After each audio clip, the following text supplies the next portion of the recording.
The Late Night Alternative with Iain Lee on Talk Radio. We have ways of making you talk.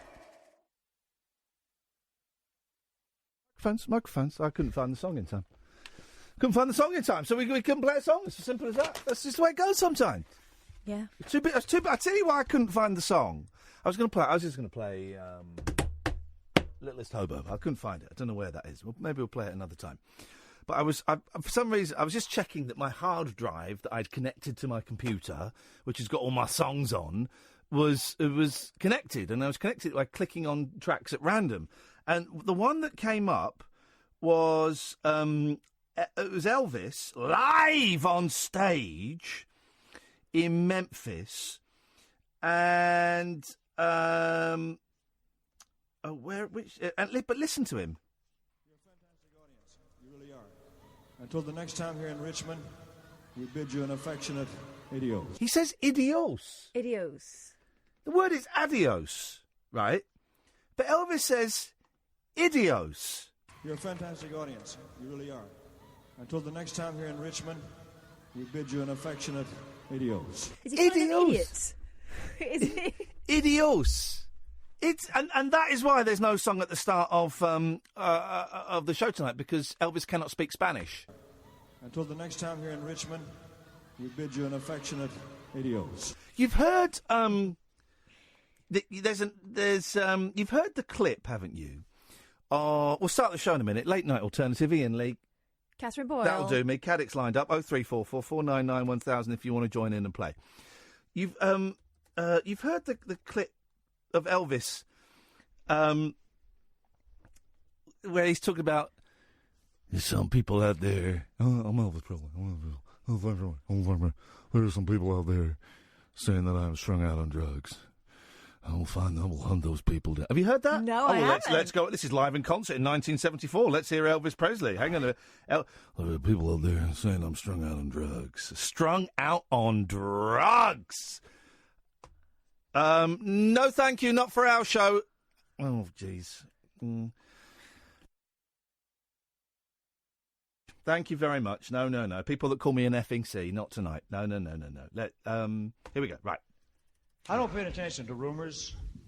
This is Elvis Presley live on stage, by the way. I don't pay attention to movie magazines. He doesn't pay any attention to rumours? He doesn't pay any attention to movie magazines? Oh. Okay. Well, some people out there saying I'm strung out on drugs. They don't read them because they're all junk. And, no, I don't mean to put anybody's job down. I'm talking about they have a job to do, and they got to write something. So if they don't know anything, they make it up, So in my case, they make it up. When I hear rumors flying around, I got sick in the hospital. Well, I was, in this day and time, you can't even get sick. In this day and time, you can't get even sick. This guy is not strung out on drugs, guys. You are strung out. Oh, by God, I'll tell you something, friend. I have never been strung out in my life, except on music. Yes, sir! Oh, yeah, on the beats. Strung out.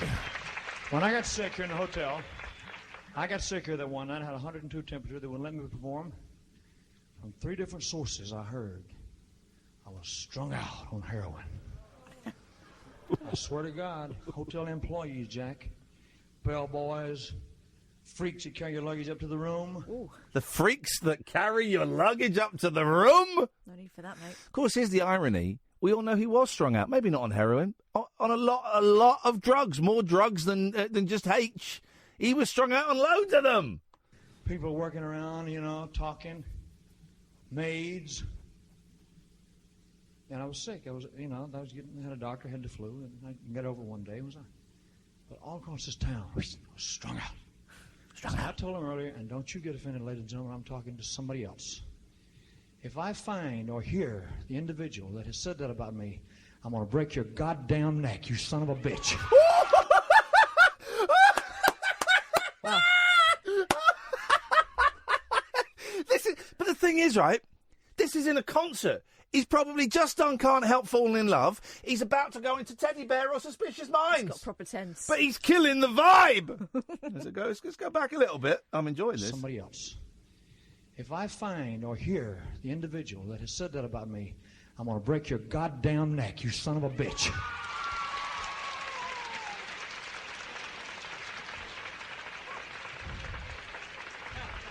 That is dangerous. That is damaging to myself, to my little daughter, to my father, to my friends, my doctor, to everybody, my relationship with you, my relationship with up here on the stage. It is dangerous. I will pull your goddamn tongue out by the roots. Tongue roots. Thank you very much. Thank you very Thank you very much. I don't think you're allowed to do that in karate, are you? You're not allowed to use your powers for evil.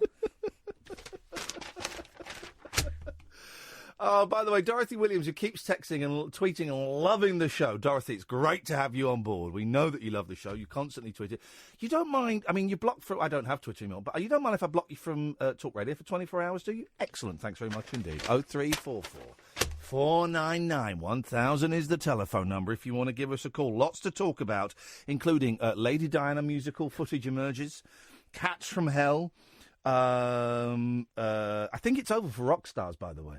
I think the jig is over for rock stars. Been reading a lot of stuff over the weekend about rock stars. The jig is over. The jig is over. The whole thing. We're going to look back, I reckon, in about we've got to wait for him to die, about 30 years, and go. Do you remember the 60s, 70s, 80s, and sort of a bit after that when we like worshipped, horrible old men who played guitars, but actually they were off having it off with kids. You remember that? Do you remember that was weird, wasn't it? That's going to happen. It's coming. Oh, this is the phone-in. So tonight's phone-in, 0344 499 1000 is the telephone number. Mean animals. Animals in your life. And I want them named and I want them shamed, goddammit, because we treat animals with so much respect. Oh, animals, oh, they're so cute. And I was reminded, right, of my Nanny Peg, had an indoor cat, completely white cat, right? Don't even answer it, Amy. Completely white cat. And I can't remember the last time I saw a white cat. Like Mucky, but white. Just completely white. I can imagine a white cat. Well, no, just in case you're thinking it's like a Persian or a Siamese or something. It was a completely white moggy, right? And he was called Ozzy. And he was just the meanest cat ever. And I remember, you go round to Nanny Peg's and you would, you go, can we go and see Ozzy? Yeah, if you want to go and see Ozzy. And you go and see Ozzy. And you'd open the airing cupboard and Ozzy would be in there. And you go to stroke him. Yes. You'd get the swipe. You might get the bite. You certainly get the hiss. And there's a 5-6-year-old. And I was always very gentle around cats. Apart from the time I put Toby's paw in my mouth. And then I bit him. And then I threw him down the stairs. Apart from that one time. That one time. Can't a guy make a mistake once with a cat? Can't he? Can't he just? Apart from that one time, maybe the word got around the cat circuit. I just don't know. But you'd go and see Ozzy, and Ozzy would spit at you and hiss at you and hide under the bed, and you'd go and say hello, the scratches and all of that. And I don't know why Ozzy popped into my head today, but Ozzy did for some reason. It actually popped in before, and then today... We were watching, me and the boys were watching this TV show called Cats from Hell, hosted by a guy called, what's his name? Jackson Galaxy. Yes. Was that his name? Yes. Some show, man. It is some show, and he's some showman. Let me tell you, it's my new favourite show. But it got me thinking, I want to know, there was a dog. There was a dog in the garden behind us when we lived on Monksfield Way in the Britwell Estate in Slough. There was a dog behind us, like, I'm going to say like a Labrador. Right. Is that that's a dog, yeah. Right? Like a big sort of black, just like a standard dog. It's a Labrador, right? Yeah. They're normally nice, Labradors. Labradors. It was, and I remember being 5 years old, and I had a bobbin. Gosh, was it Christmas? And in the olden days. And I threw the bobbin through the garden into the next garden for whiskey to get it, right? And then I put my hand through, and whiskey just chomped on my head. A big Labrador biting into chomping on a 5-year-old's hand like I just put a wiener through the fence, which luckily I hadn't done. And I was so embarrassed because my mum and dad always said, don't put your hand through the fence because Whiskey's not a nice dog. Whiskey was almost feral. I forgot about Whiskey until the other day. Again, this Ozzy and Whiskey popped into my head. And it hurt so much, my hand was all mauled. And I wouldn't tell my mum and dad, and I went and sat on the stairs crying, and my sister came in, what's wrong? It's a whiskey's bit in my hand. And she went and told my mum and dad, thank God. So tonight, let's name them, and let's shame them. Let's get these vicious animals out there. Dear listener, if we don't normally do phone-in topics, but I just think this is an important one. If you have, in any point in your life, come across a vicious animal, one of your own, a relative's pet, maybe even in a zoo, phone us up, give us the location, the grid reference if you can, the name of it, hopefully the year it died. But if not, then the year it died is 2019. Because we're going to put an end to these horrible animals. I have my sister's cat. I hope she's Elvis. not listening. Yeah, this Elvis, is another. right. Well, it was maybe Elvis was strung out. I think he was strung out. He was my nemesis. Go on. What happened with Elvis? Elvis was a black Persian cross moggy thing. Yeah. Just a fluffy cat, right? You couldn't see how big the actual cat was. He was a trick cat. He looked massive, but I think if you got him wet, there would be nothing of him. Yeah, get them wet or shave them. Yeah. So Elvis was my sister's cat, and she adored him, which is why I'm hoping she won't be listening. But she never believed me. The things that Elvis used to lie in wait for me, set traps. You know, like cats sit on the stairs, and if you've got one of those banisters that's got slats in it, they'll like put their paws through and stuff, or their faces. He used to wait till I walked by and then swipe at my face, claws out. Mm-hmm. I'd walk up the stairs. He'd be sitting at the top of the stairs, and he would hiss at me as if to say, "Get out!" And used to be my house, mate. Yeah. Jump at me. But no one else? No. Just you? Yeah, he used to stay out of everyone else's way. And so Incredible. I would say to Vic, I can't believe what that cat just did to me. He just hissed at me and swiped at my face. No, not my Elvla. No. Not my Elvla. Elvla. Oh, by the way, there's another phone in as well. Nicknames for your pets as well. So Velvet, Velveteen, Velves, VTC, Velvet the Cat, Velvy, Velvoir, Shitbag. Oh, God, I can't think. There's literally hundreds of them. Anyway, there's hundreds of them. So it's a pet special. Sally is saying, I've been telling you about Jackson Galaxy for 2 years. Get him on. We're going to get him on the show. Jackson Galaxy is going to be approached. He's going to come on the show. If only to ask him about his excellent beardsmithery. Oh, my gosh. Go and Google that man's face. So tonight's a pet special. We can phone in about other stuff as well. There's loads to talk about, actually. But these are the two things that have fallen out of my mouth. So your nicknames for your pets, please, because there's just hundreds. I've got Mucky, Mux, Muckle, Muckle Mick, Teds, Teddy. This is all the same cat. Kiki. Loads of them. So let's get your nicknames for your pets, please. And also miserable, moody, mean animals. Let's solve this problem once and for all. Busy show tonight, dear listener. We've got those two things to stretch out for 3 hours. 0344 499 1000. 0344 499 1000. The late night alternative with Iain Lee and Catherine Boyle. Weeknights from 10 on Talk Radio. Uncut after-hours conversation for the up-all-night generation. The Late Night Alternative with Iain Lee on Talk Radio. We'll get you talking. Getting a lot of the classic ads there, a lot of classics, and that's great news. There's also greatest hits of ads there. 0344 499 1000 is the telephone number if you want to give us a call. Evil animals and also your pets' nicknames. And no one has just one nickname for their cats or their dog. No one. You've got to have a whole slew of names. 0344 499 1000. Good evening, Star. Hello. Hello, Star. What you got for us at 10:19 on a Monday? Oh, by the way, I've just found some music. It's called My Prayer Time, instrumental prayer and worship music. So I thought we'd start off with this. Make it a little bit special. Strung out on heroin. Okay, Star, go on. What you got? I got one of both. Basically, I got mauled by our old dog when I was younger. Oh, name and shame the vicious brute, please. She was a rescue dog. She was a Whippet Cross. Well, this makes it all sound a little bit like the X Factor with this music, doesn't it? She was a Whippet dog, and I took her for a walk over the park, and she picked something up off the floor. I don't know what it was, and I tried to grab it off her. And as I tried to grab it off her, she grabbed my hand, like the fatty bit next to your thumb. Oh yes, I do. And she grabbed that, and her teeth actually went through. Oh! Still to this day, I've got two marks on the bottom and 2 marks on the top. Yes, man! Right through the old drumstick. Yeah, oh my God, it was absolutely agonising, the pain.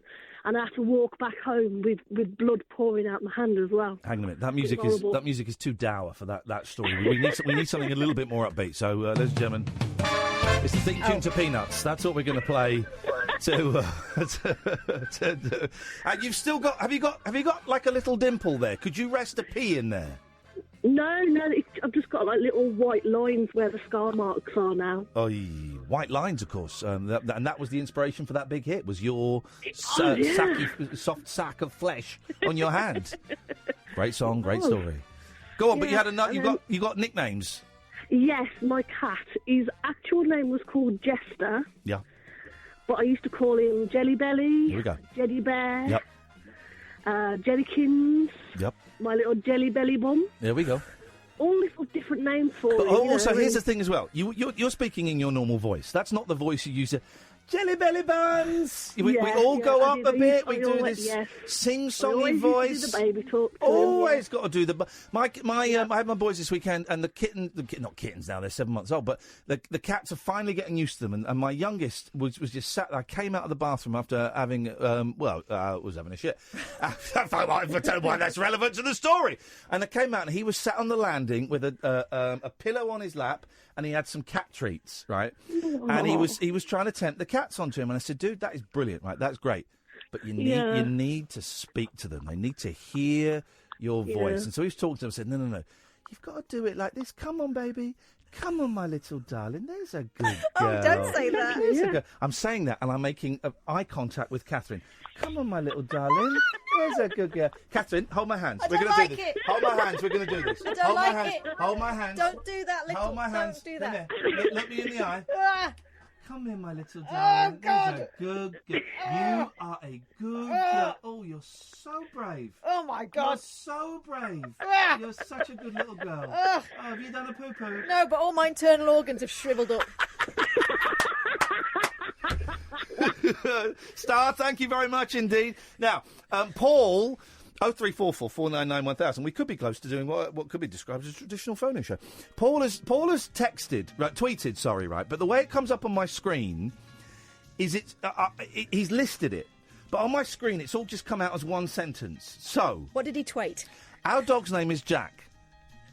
We call him, and I have to assume this is this one nickname.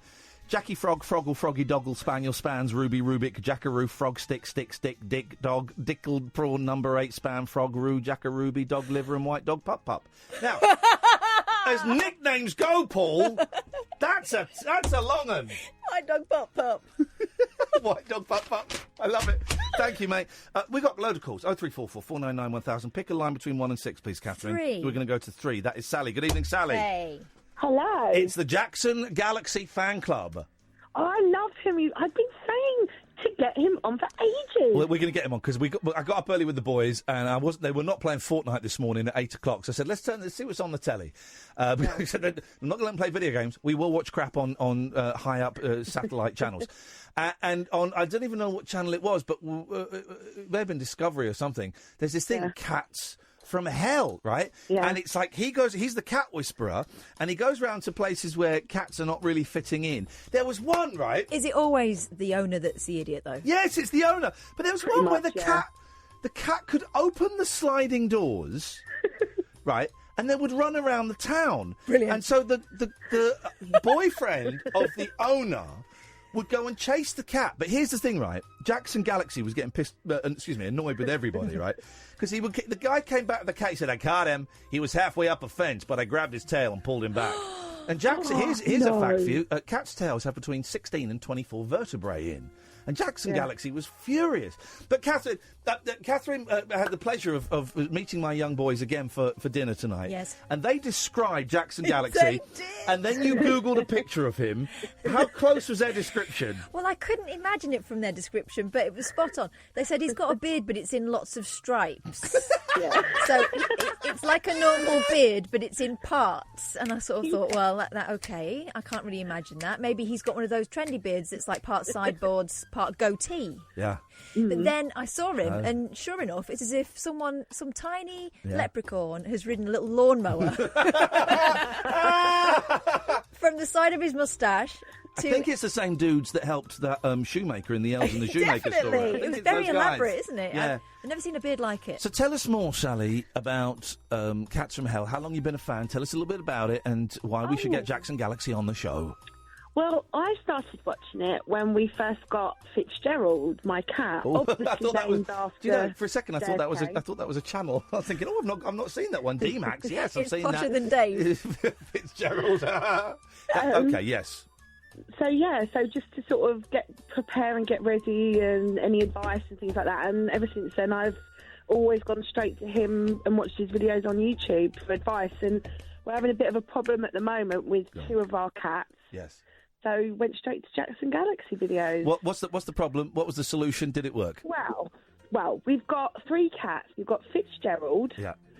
We've got Brian. Yeah. And we've got Priscilla. Yeah. Priscilla is being a wee bitch at the moment. Ooh. And Strung out on heroin. and keeps attacking Fitzgerald. Yeah. And Fitz won't leave my side at the moment. He follows me everywhere. He sleeps next to me. Yep. He just won't. He won't move. He just.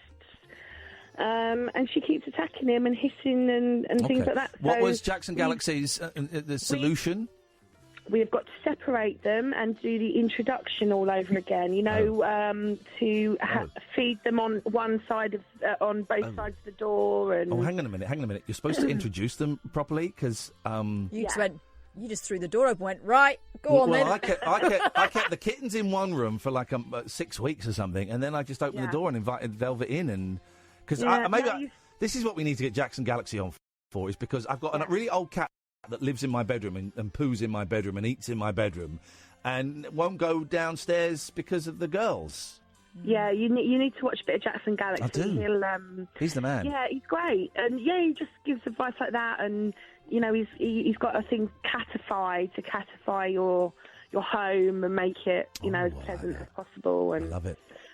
So Priscilla is being a vicious, nasty little cow at the moment. Catherine, get Jackson Galaxy. Find him. Get this guy. Let's send out an official late night alternative golden invitation. Let's send out the golden invitation, okay? Because this guy, I want this guy on the show. I want this guy to fix Sally's cat. I want him to fix my cats.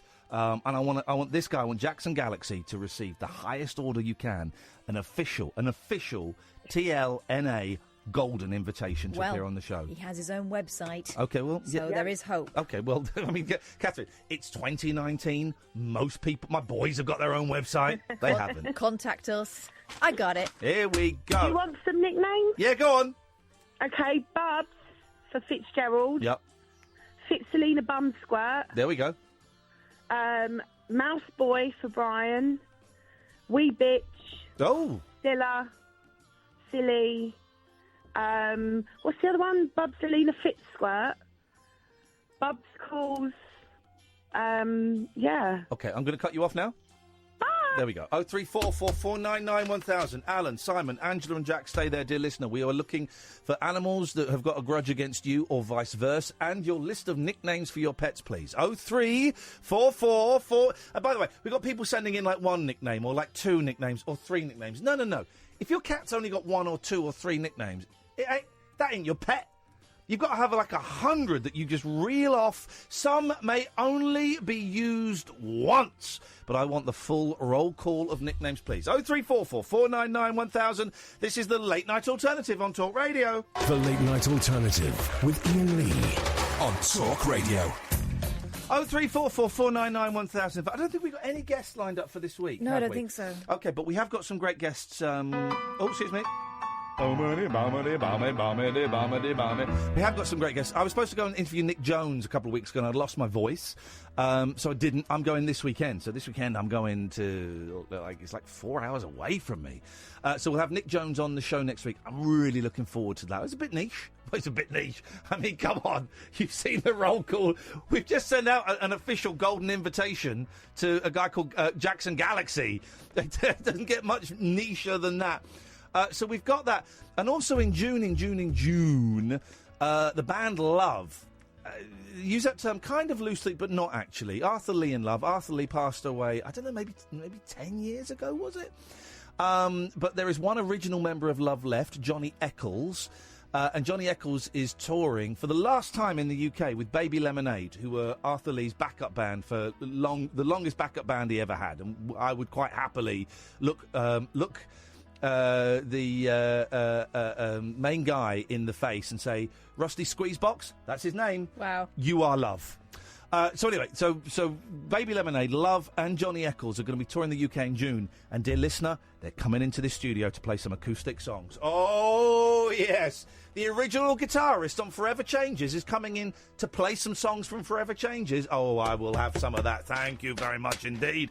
03444991000. Let's go to Jack. Good evening, Jack.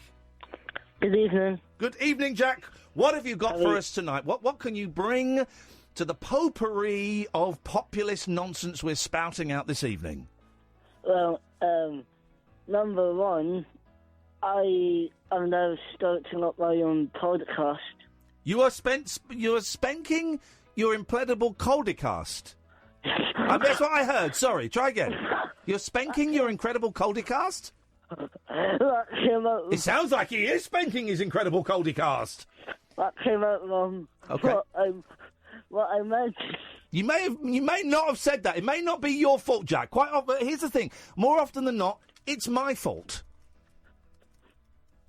Don't cry. Don't cry. Don't cry. That was just his.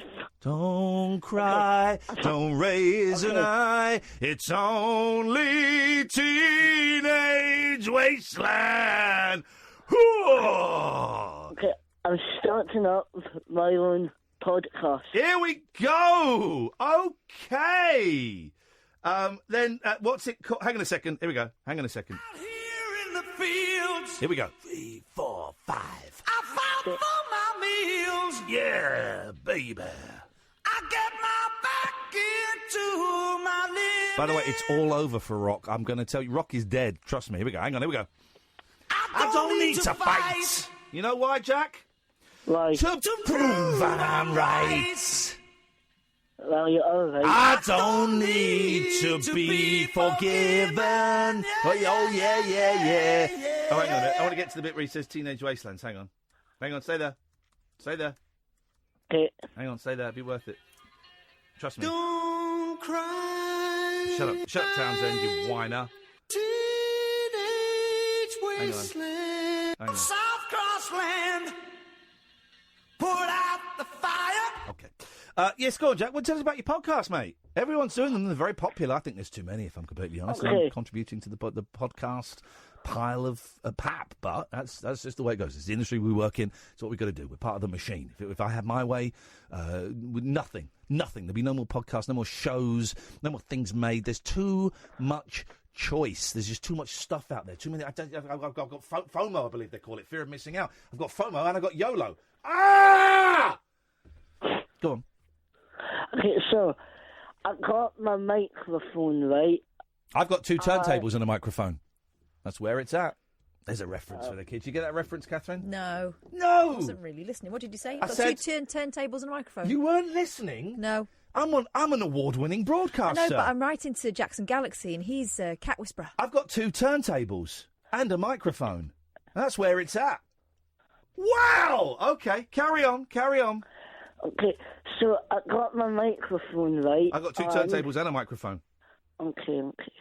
And I plugged my microphone up the stairs right into the plug, and it blew up. You do what? It blew up. But what the heck is going on? Well, hang on a second. Let me just help you with that. Here's something that I think it's going to be one of those shows, guys, tonight. The haters are going to hate it. The lovers are going to love it. We're going to go home and think nothing more of it. But it's just going to be one of those shows. You carried your microphone upstairs and it blew up? Yep. What the heck? What was it made of? Titanium? I don't know if that blows up. No. Well, you see, I plugged it in right. Hang on. Here we go. Let's make this reference.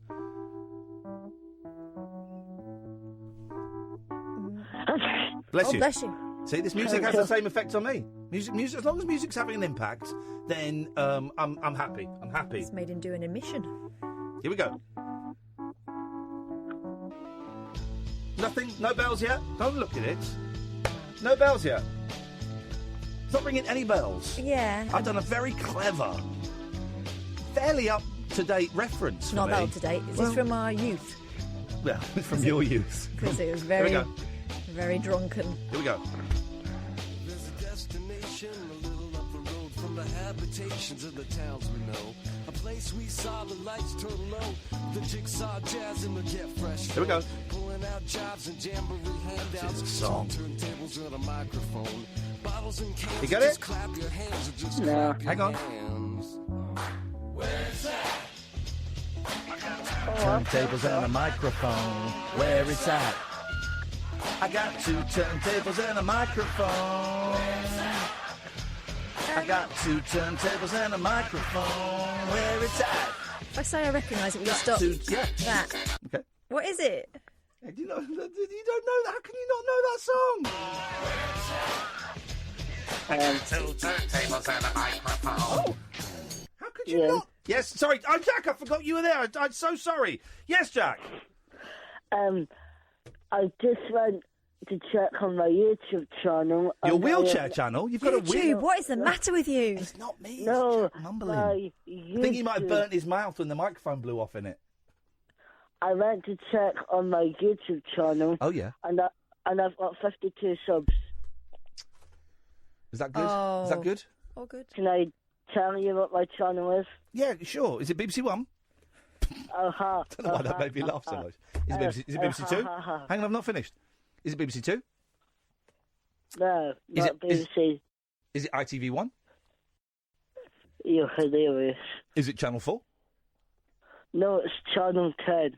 OK, thanks very much. Well, that gave that a plug. Thank you indeed. 0344 499 1000. How could you not know Beck and where it's at? Oh, is that Beck? I wasn't really into Beck. What were you into? Bloody Ace of Base. What was that band? I bet you were, weren't you? Not I bet really, you. no. What was that band? Angela, you're next. Then it's going to be Simon. Then it's going to be Alan. So stay there. What was that band? Were they called Band of Lovers? And they dressed up like Victorian French tarts, basically. I don't remember them. And they sang. Was it? What is going on? What's the matter with your voice? What? I've had a weekend with my boys and I've not slept a wink. What is going on? Band of Lovers, weren't they? They were like 2 men and 2 women, and the men had long, D'Artagnan hair and moustache, but the women dressed up as 18th century French tarts with those little heart motifs stuck on their cheeks. Cover up the smallpox. Was that the Band of Lovers? Dear listener, 0344 499 1000. It's nothing but eclectic. We talked about Jackson Galaxy, nicknames for cats, and the Band of Lovers. No, I think I'm a bit younger than you. I'm not sure. The wild man of late night radio. The Late Night Alternative with Iain Lee on Talk Radio. We have ways of making you talk. So the conversation went on apace during the ads. I mentioned Beck, and Catherine said, "Is that Jeff Beck?" No, how can? No, this was like an anthem. This was an anthem for me. You remember this? Yeah. Yeah. Yeah. Yeah. Of course I know. He sings in Spanish.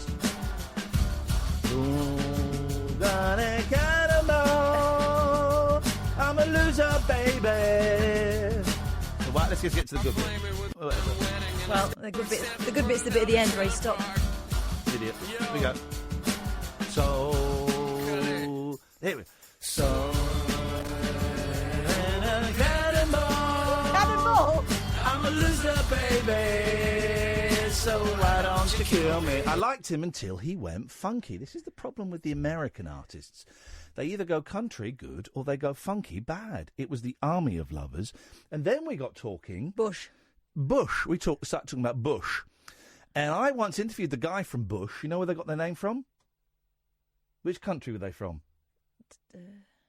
Which country? America? No. Well, this is it. They're British, right? That's Are why. they? So the point... They're from Shepherd's Bush. Correct. So the point I made to you about I interviewed the guy from Bush once and asked him why he wasn't famous in England and he got hissy, that didn't actually mean anything to you. No, because nodding. you just said Bush. No, Right. Anyway, so Bush was married to... What was the woman's name? Angela, stay there. I did say you'd be next, but Alan Caddick. Alan? Who was Bush married to? I want to say Nell... Don't Google it! I'm not Googling it, I'm No, upstairs. she is Googling it! Who's she? The cat's mother. I want to say Nell Gwynn. Google calf. Because this has been confiscated. For Oh. the moment. For Is the it- moment. Are you talking about Gavin Rossdale? Yeah. Oh, Nell so Gwen Stefani. Gwen Stefani. There we go. Right. Why didn't you say his name? So, I would have now, known that. Okay. So now we're talking about Gwen Stefani. Now, what was the band? The Rubbish Ska Band. They're not rubbish. That Gwen No Stefani. doubt. No doubt. Don't speak. No, just what you're saying. I did just like No Doubt. What was the other song they did? They did Hey, They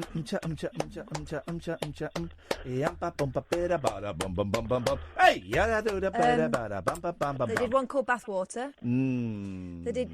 They did one I'm I Just liked. a Girl. That's the one I was singing. That's the one I was singing. That wasn't umta. There was a more regular. There was a more ragga one. That was Just a Girl. Was umcha. Listen, hang on a minute. Stay there, Alan. We will come to you at some point. There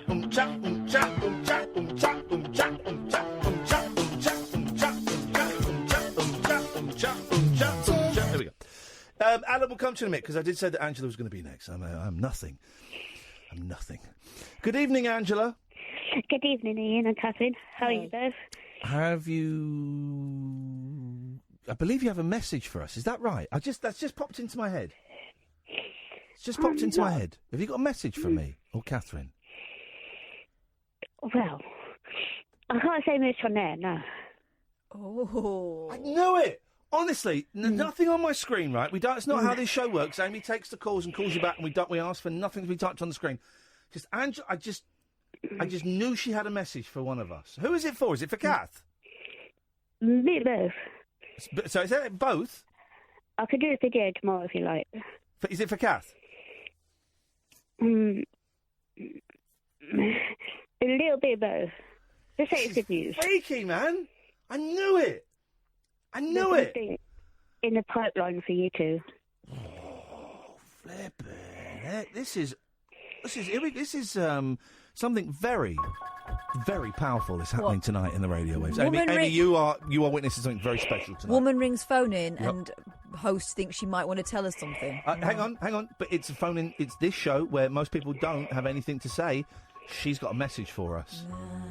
Something is happening. I've got a message for you, Angela. I've got, for the first time ever in my life, right? I'm 45 years old, 46 soon, and I've got two young boys, and I have never, ever in my life, ever had what I've got today. Nits. I've got nits. Oh, gosh. I was sat there scratching my hair, and I just pulled this little worm out, and I put it down, little bug. And I went, Kath, I've got nits. And she went, no, yeah, you have. And then I pulled another one out. And Catherine, my best friend in the world, wouldn't let me use her comb to see if I had more nits. No! Outrageous. But I did go through your hair like a stupid chimp in a safari park. You did. So for the first time ever in my life, I've got nits. And you know what they say, Angela? What hair do nits prefer? Well, they say they prefer clean hair. I think they like clean hair. No, they don't. That's a myth. That's a myth, they say. They like any hair. Yeah, they like any hair. They just say that. So if you get... This is true. And I worked out this conspiracy myself. They say that nits like clean hair so that you don't feel so bad about yourself. So you think, at least I've got clean hair. That's something. No, nits like hair. Clean hair, dirty hair, horrible hair, stinky hair. They're actually fresh. not interested in your hair. No. They're interested in the blood in your scalp. Thank you. So when you get nits, and by the way, guys, I hope you're all scratching your heads at home. Nits. I had them. Nits. If I had a reverb unit, I'd be whacking the reverb on. There's nits. Ooh. Yeah. So that thing when they say, they like clean hair, balls. They like hair. They like balls hair. Well, can you get nits around your pubis? Probs. Well, I'm having a shave tomorrow. If you know what I mean. Don't rub your head on it. Angela, what can we do for you this evening? It's been a long time. It has been a long time. I'm glad you found us. I think Catherine filled you in, didn't you, Catherine? Catherine, did you fill me in, Catherine? I've been a bit poorly, but she's been having a tough time. Well, I'm sorry to hear that Catherine Yeah. hasn't filled me in, because here's the reason why. I'll tell you why, Angela. It was none of his business. Here's the reason. Here's the reason why. In real life, I hate Catherine, and I cannot think of anyone I would rather least work with. I would rather least work with than that lady right over there that I'm pointing to right now. This whole thing of us being friends, it's a myth, it's an act, it's we're like Torval and Dean. No, hang on, were they married? Were they married? No. We're like Torval and Dean. They liked each other. That we hate each other, and I'm a much better ice skater than her. So no, she will not be passing on your messages to me, because as soon as during the adverts, we sit here in silence. As soon as the show finishes, we leave through separate doors, and never the twain shall meet. Never the twain, starring Havers' dad, Mr. Havers. Yes. And lovely boy, Mr. Havers. Oh, lovely boy. Well, what's the boom polish out? The reason I didn't tell you about Angela's medical matters is because I don't think it's polite to do so. And also, if I'm honest, I don't really want to know what goes on down there. Well, she was having an interesting... No, not down there. Okay. She was having an interesting yet troubling time. Well, I hope things are on the upswing for you. They are, especially when I've been watching the news. It's quite funny, that, wasn't it? Well, you've been watching what? The Eurovision Crisis? It is quite exciting, the news. Anyway, I am getting better. It's just, I think it's just the cold got to my chest. Yeah. And they said I had the start of pneumonia. And so that was making you feel a bit funny. Because Angela was reliving the same day over and over again, Ian. Yeah. What, Groundhog Day? Yeah. For real? Yeah. That is brilliant. Yeah. That's the coolest thing I've ever heard. It's calmed down now. Okay. A lot. Well, when I say it's the coolest thing I've ever heard, that is really the coolest thing I've ever heard in my life. You're living the day over and over again? It's weird, though. That's not weird. You know me, I'm joking. I know. You know what was really bothering me? Hang on a minute. I've got. Go on. I'm going to find. I'm going to be really clever in a minute, as I often am. Go on. Here we go. Angie girl, are you all right? I'm all right. Okay, fine. Well, that's Helen Reddy just asking. By the way, it has to be said. Helen, are you ready? Angie girl, are you all right? I'm all right. And Helen was ready, so that's great news for everybody concerned there. Can we get Helen Reddy on the show? Is she still alive? Let's get Helen Reddy on the show. This is a great night. Let's send Helen Reddy an official TLNA Platinum invitation. And can we seal it? And I know it's an email, so it's going to be tricky, or maybe just a contact. Can we somehow seal it with sealing wax, which I only found out last week is not spelled CEILING. It's actually spelled SEALING, and makes a whole lot more sense than what I thought it was. We're going to get Helen Reddy on the show.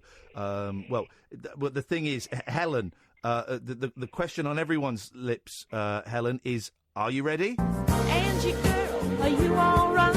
Okay, I think she is. Anyway, Angela, what can we do for you this evening? Well, it's just about the animals. You know.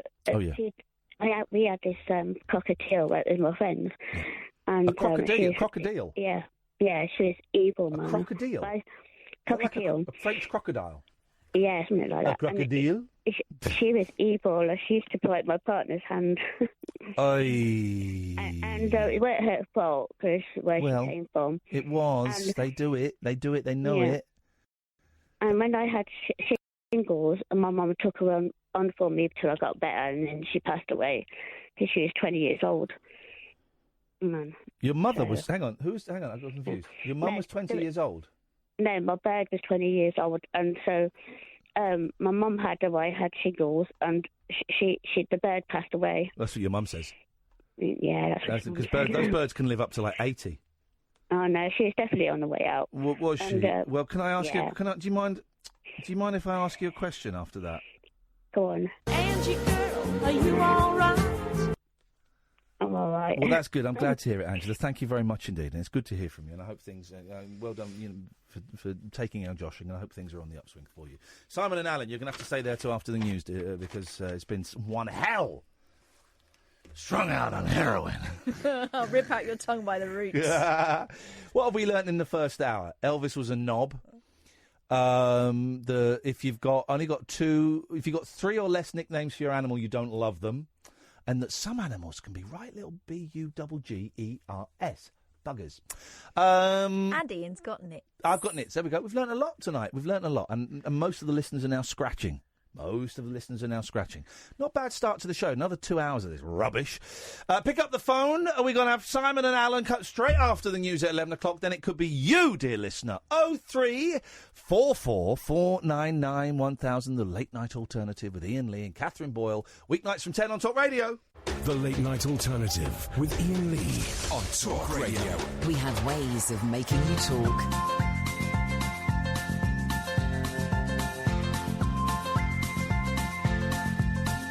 There's a voice that keeps on calling me down the road. It's where I'll always be. Every stop I make a new friend. Can't stay for long, just turn around and I'm gone again. Maybe tomorrow I'll wanna settle down. Until tomorrow I'll just keep moving on down this road that never seems to end. When new adventure lies just around the bend.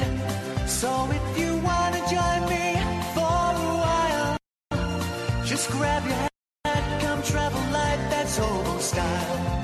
Maybe tomorrow I'll wanna settle down. Until tomorrow, the whole world is my home. So if you wanna join me for a while, just grab your hat, come travel light, that's old style. Maybe tomorrow I'll wanna settle down. Until tomorrow I'll just keep moving on.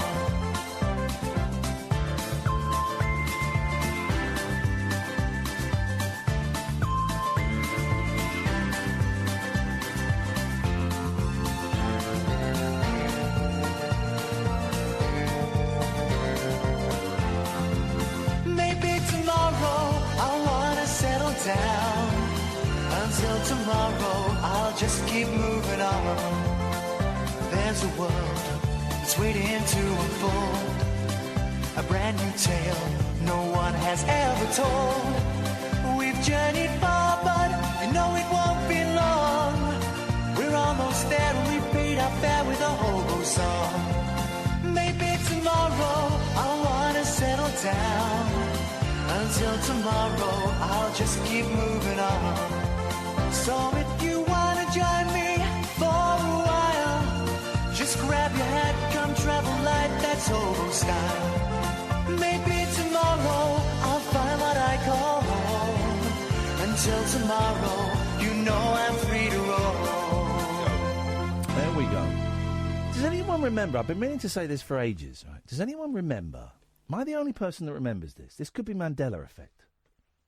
By the way, we had such fun with my boys this weekend. They came to London twice. They came on Saturday to see there's an interesting, if slightly dry, video game exhibition at the V&A. Where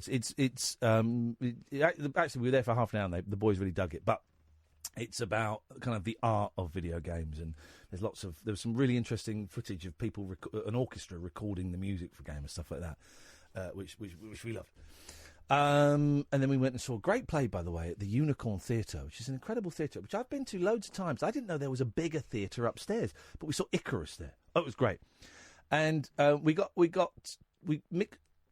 buzzer.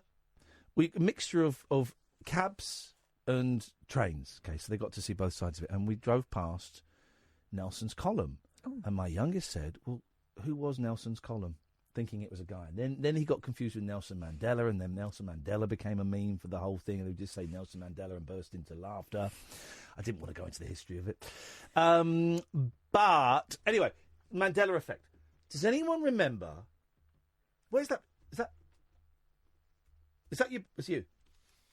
What is this? Who's buzzing? Is it my microphone again?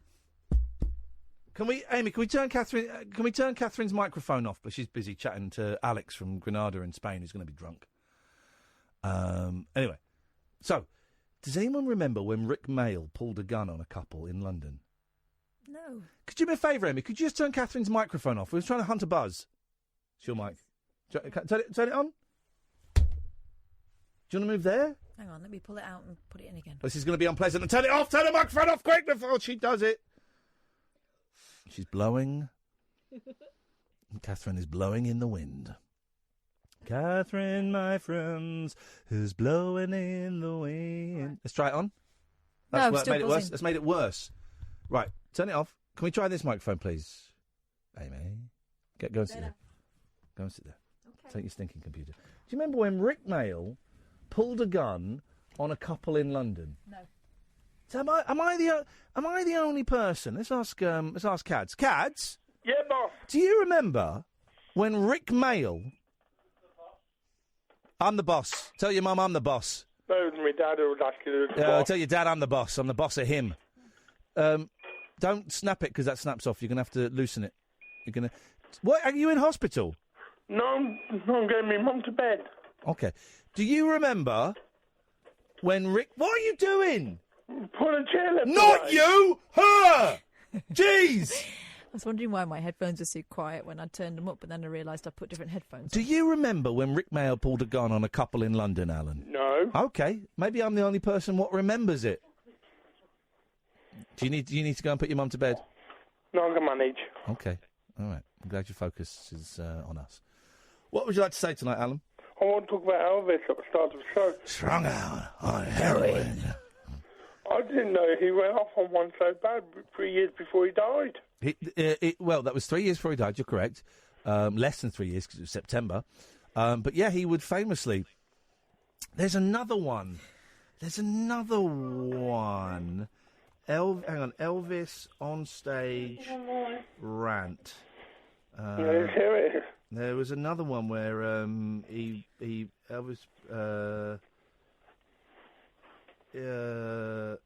is this it? Hang on. Oh, wait, there's another one.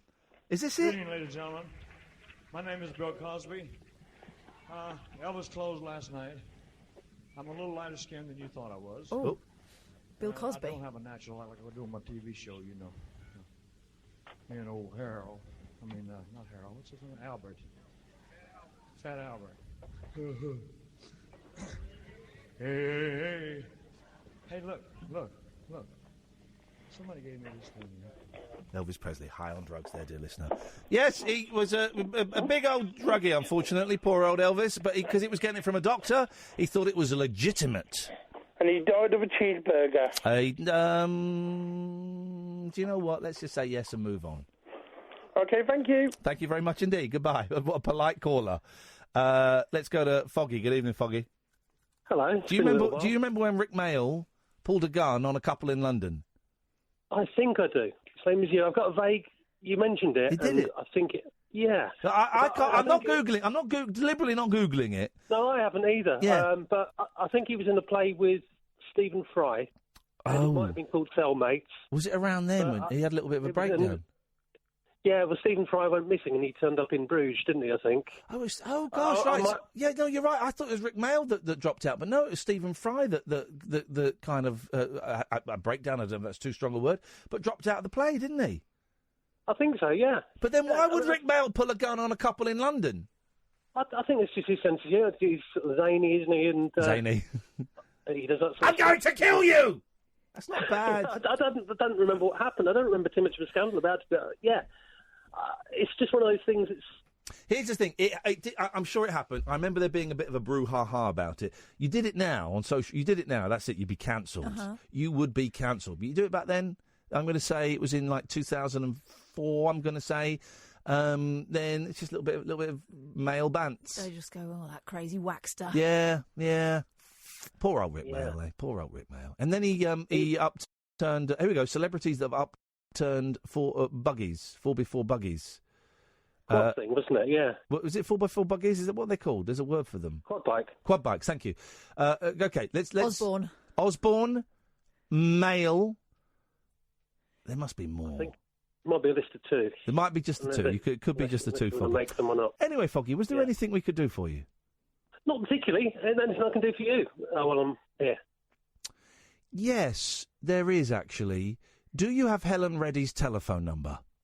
Helen Reddy, no. Thanks. Don't even know who she is. Whoa! I'll go. Hank, you don't know who Helen Reddy is? I've no idea who Helen Catherine, Reddy is. please tell us Helen Reddy's biggest hit. I am woman. Hear me roar. I am woman, hear me roar, in numbers too big to ignore. A song about women written by a man. You're a sexist for not knowing I do not it. know this. No, I know, that's... honestly, I know more about Stephen Fry and the gun thing. You know, Stephen Fry... Well, that just shows what it was. Sexist. Musical figure. misog. I am woman, hear me roar. That's a great song, isn't it? Here we go. Let's have it's a musical show tonight, dear listener. It's an advert. I don't want to hear the advert. Here we go, ladies and gentlemen. Yeah.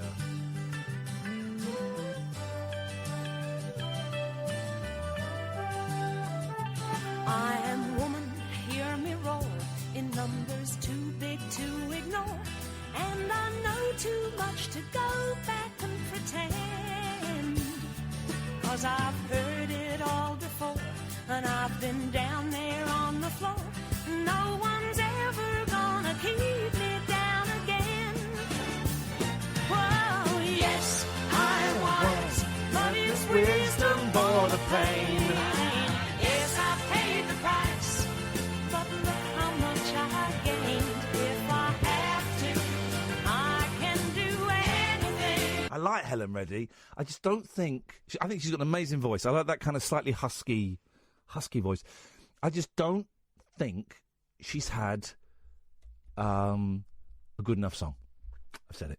There we go. Oh, there we go. A white, middle-aged, middle-class, heterosexual male telling a woman that her songs aren't good enough. All right, I get it. Maybe you can lend her one of yours from your extensive back catalogue. Oh, I'd love to.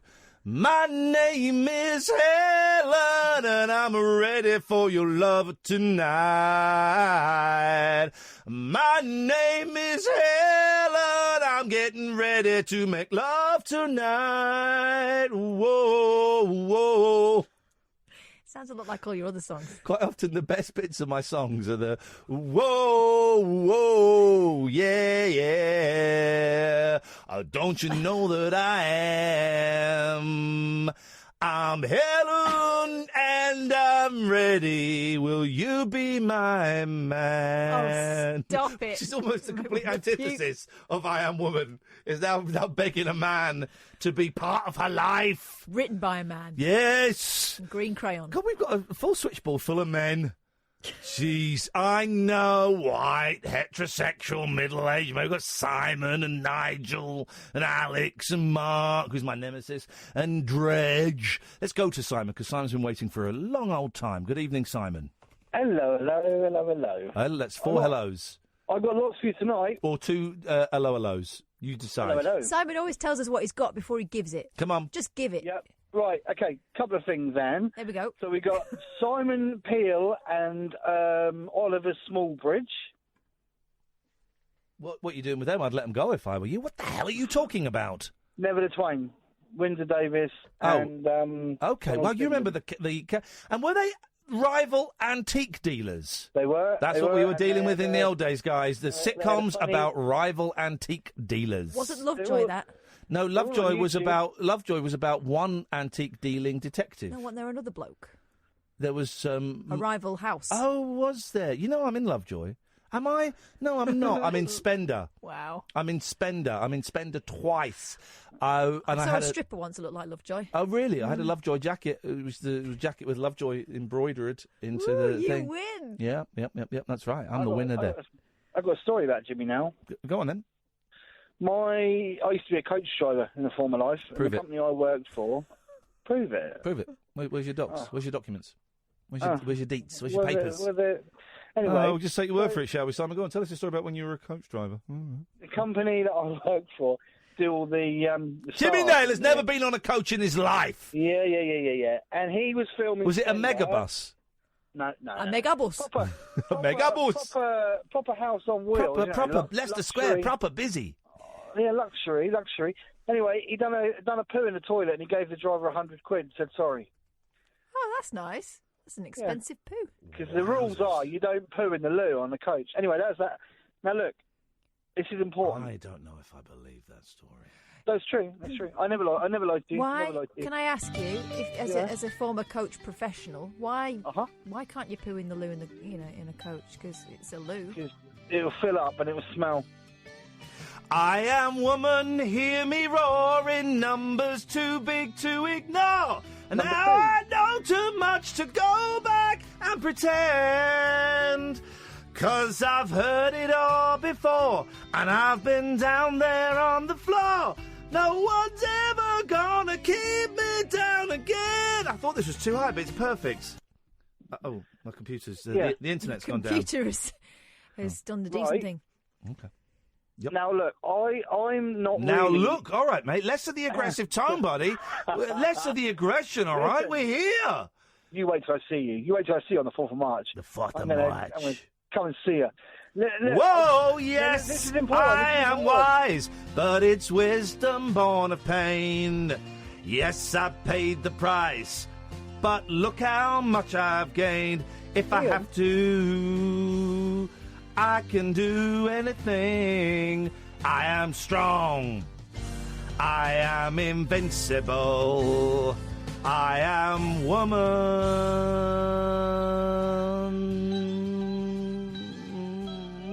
And I want to make love to you.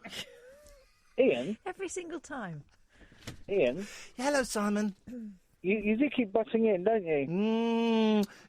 Yes, I do. Hang on a second. I believe that... well, you do keep butting in, don't you? He did that word for That's word. really good. It's really good. Now, look, Hang on a minute. Music. Shut up. Paul has texted in.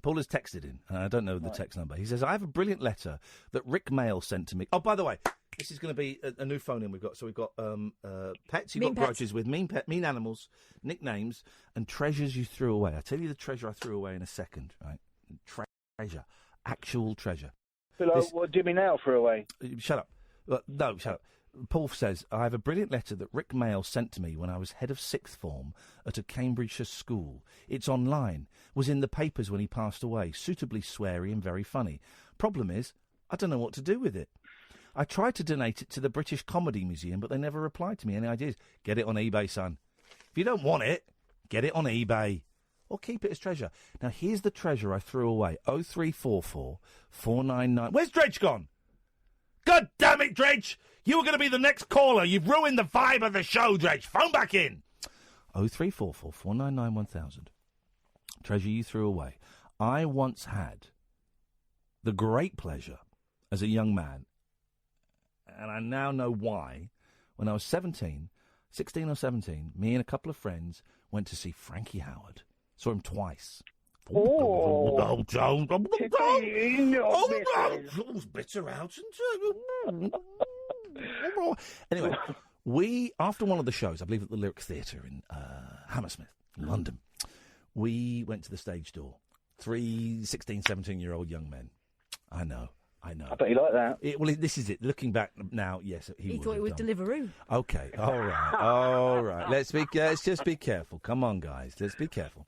Anyway, we got backstage. We got to meet him, and all I remember was wearing a scruffy suit, and he's pulling empty miniature bottles out of his pockets, trying to find one with it. I just kept pulling them out, and we had a photograph, right? And we got him to sign it because he was big. We were in the sixth form, so we would have been 16. We were in the sixth form, and we got him to sign it to. And he wrote down about 20 names to Scott, Ian, Malcolm, Matthew, and he wrote all of these. Wrote big. The whole picture was covered in written, and everybody at sixth form at Sir William Herschel Grammar School, all the best. Frankie Howard. I got to keep that picture, right? I got to keep that glossy 8x6, whatever it was.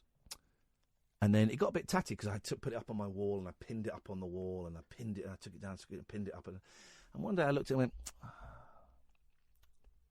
No, that's too tatty. I'm going to throw that away. I'm going to throw that away. The signed picture of Frankie Howard I threw away. Treasure you've thrown away, dear listener. 03444991000.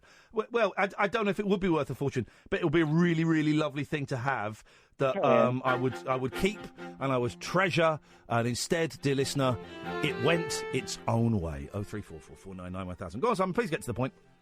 Right, okay, so I'm not really into music much, yeah? How can you not be into... Anyone who says that deserves to have their eyes scraped out and shoved in their ear holes. Remember who didn't like music? Hitler. Dennis of Dunstable. Dennis of Dunstable, and he's dead now. Hence why I listen to talk radio. I don't like but music I do like what I like, yeah? So I just wanted to see what your opinion is. Oh, God. Now, you said the other day you don't like the Moody Blues. No, I didn't. Oh, no, I beg your pardon. You said you haven't really sort of listened to them much. Thank you. It's just facts. It's just my name. It's just my name you're dragging through the mud, Simon. That's all. I had listened to a couple. I've listened to them for years anyway. But no, I think that'd be right up your street, actually. Moody Blues. I've got a little glass holder there. Look, that's good. That glass fits in there. Yeah, go on. Yeah. The other thing is, have you heard the Elvis? Hang on. Yeah. You think she'd like the Moody Blues? That was a thing? Yeah. You can't then go, and another thing, because that's not a thing. Think you like the Moody Blues. Next thing. Well, no, because that's not a thing. No, you'd like the Moody Blues is not a thing. Kath, tell him. I think you would, though. I think you would. Okay. But the other thing is, have you heard the version of Elvis doing "Are You Lonesome Tonight" where he can't stop laughing? Yeah, I think it's awful, but thanks very much for your call. You know that version, don't you? It's not. He does a joke in it. Does your teeth stare at your false teeth and wish you had hair or something? It's awful, awful, awful, awful. Dredge has dropped off. Dredge is on my SH1T list now. What the hell? Let's go to Nigel in Maidstone. Good evening, Nigel.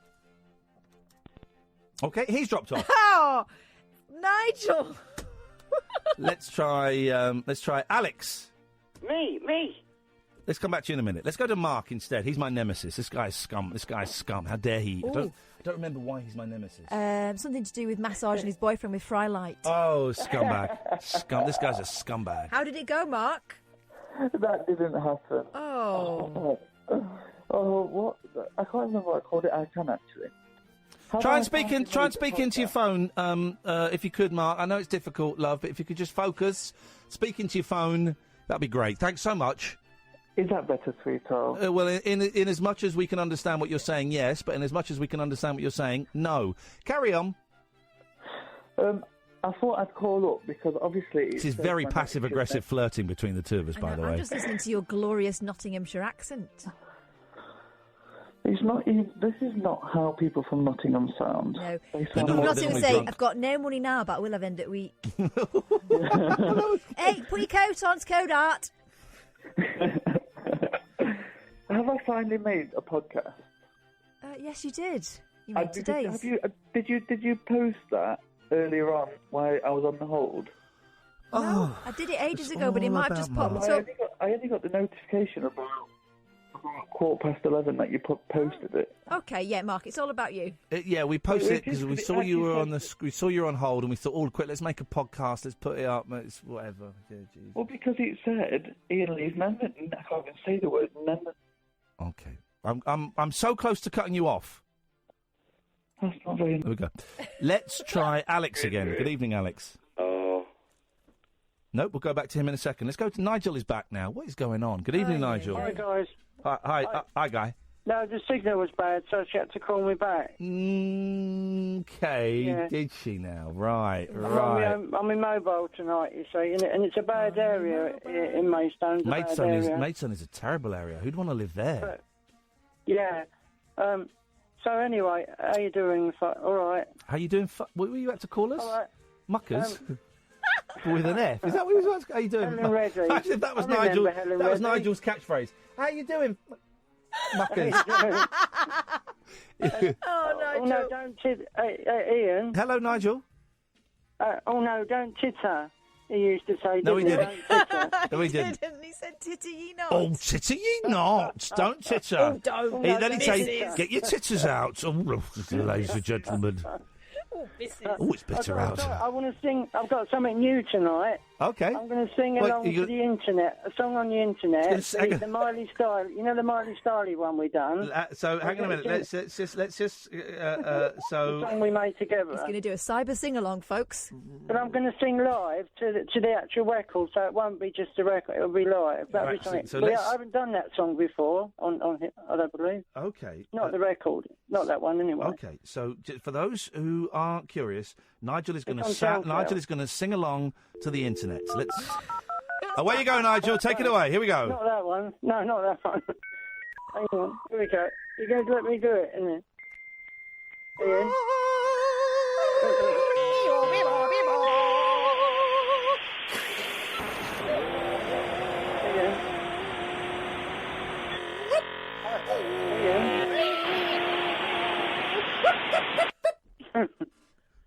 I remember Helen Reddy. You what? Helen Reddy, I remember her. I remember you. We had him on, didn't we? I grew up with her, didn't I? I grew up with her. Did you in Australia?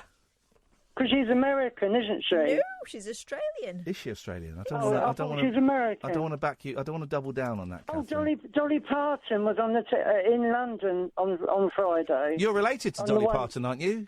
You must have got free tickets for her show. Yes, I am. Yes, on my mum's side. And she looked gorgeous for her age. Didn't but I know she? she's had a lot of facelift. She's had a little bit of work done, yeah. Yes. But she did look fantastic for Absolutely for her age. Fantastic. I like How Dolly. old do you think she is, Ian? 89. Old enough. No, 70. Yeah. Well, that's about your age, isn't it? She's my she's my godmother. That's just weird. Go on, let's hear your song then, Nigel, because we're really desperate to get to Alex in Spain. Give him third time lucky. Yeah. Here we go. Hang on, this is going to be good. No, it's not. It's not going to be good. Here it is. It's never good. Here we go. Sometimes Miley Cyrus, she sings a song or two. She plays the guitar as well. This is weird. Sometimes Miley Cyrus. I don't know Michael. If he's expecting me to join in. Oh, Miley. Don't know that bit. The voice is probably racially insensitive. Come on, join the gang. Disney Channel. Miley Cyrus too. Miley Cyrus, sings along with you. You don't know the words. Miley Cyrus too. Don't matter. Miley Cyrus. Do you know what? It don't know, does it? It don't matter. It doesn't matter if you know the words or not. She's sometimes Miley Cyrus. She's sometimes Miley Cyrus. Show was going so Is well. there a delay in his room? Oh, Graham Campbell says, I thought you meant Helen Lederer. Now it makes sense.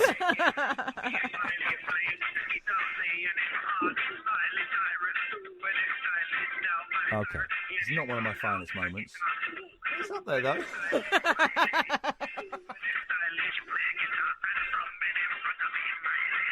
Doing it, Stylee. Oh, Doing it, Stylee. Miley. Miley. I'm doing that bit. Miley. Stop you. Miley.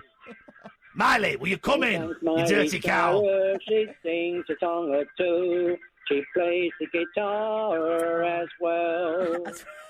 As well. Sometimes Miley Cyrus, This she is has opportunity a to laugh check with the you. emails She and texts on my plays phone. country western too, so join in with her too. This was in the days when Miley Cyrus was a grubby mare. Yeah. Miley Cyrus too. Miley Cyrus, Miley Cyrus sings along with you. Is he still going, this fella? Yep. Okay, good. We finished, Nigel. We're going to use that. Brilliant. Great work. Thanks, Nigel. Bye. Thanks for your call. Let's try Alex. Oh, hang on a minute. Did we not do a quarter past break? Oh, God, Amy, I'm so sorry. I'm so sorry. She knows I've got a fiery Don't be temper. sorry. Be right. Well, hang on a second. I'm still going to give her a rollicking. No, she knows I have a fiery temper, and I am. You know, you just question me at your peril. Oh, hang on, that's not me. That's Julie Hartley-Brewer.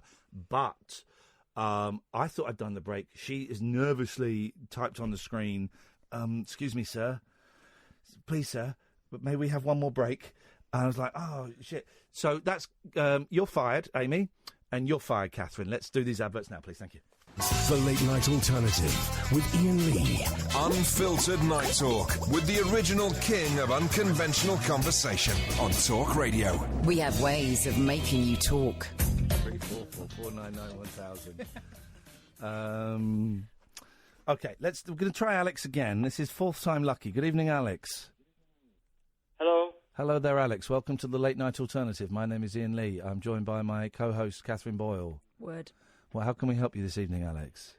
When I spoke to, I don't know who the person's called. No one answers the phones. No one answers the phones anymore. It's a ghost. Why is that echo on the line? There is an echo on the line.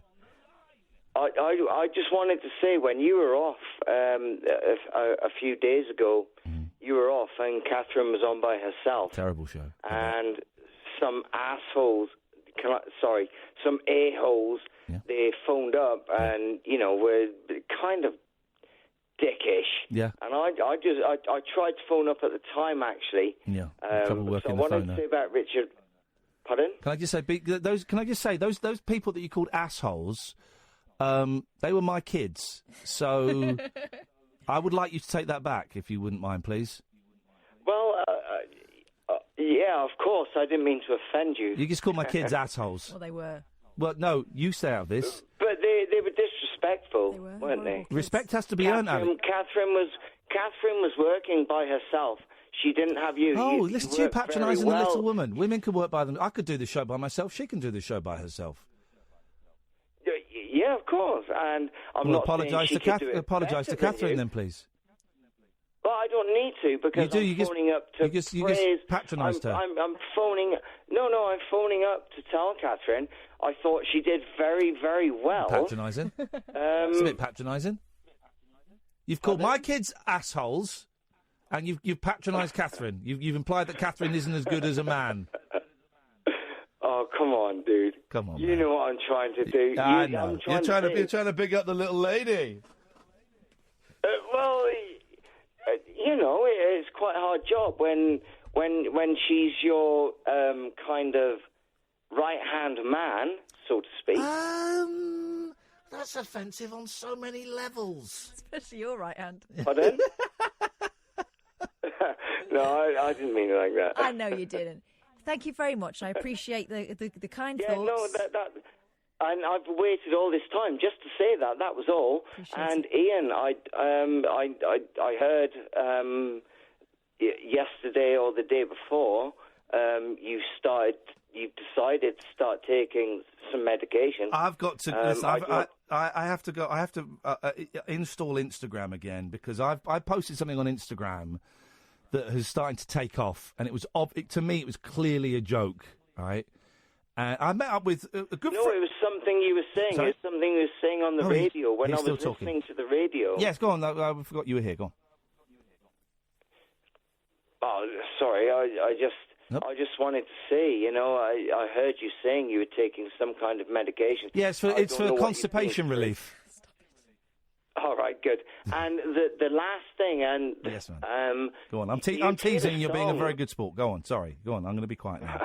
I'm teasing. All right. Okay.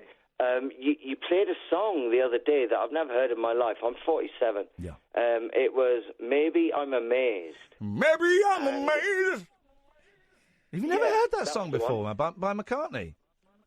No, I've never heard it. And I was just finishing listening to James Whale, and it was a day when he was talking about his wife had died. I didn't realise that. I didn't. Okay. You played that song.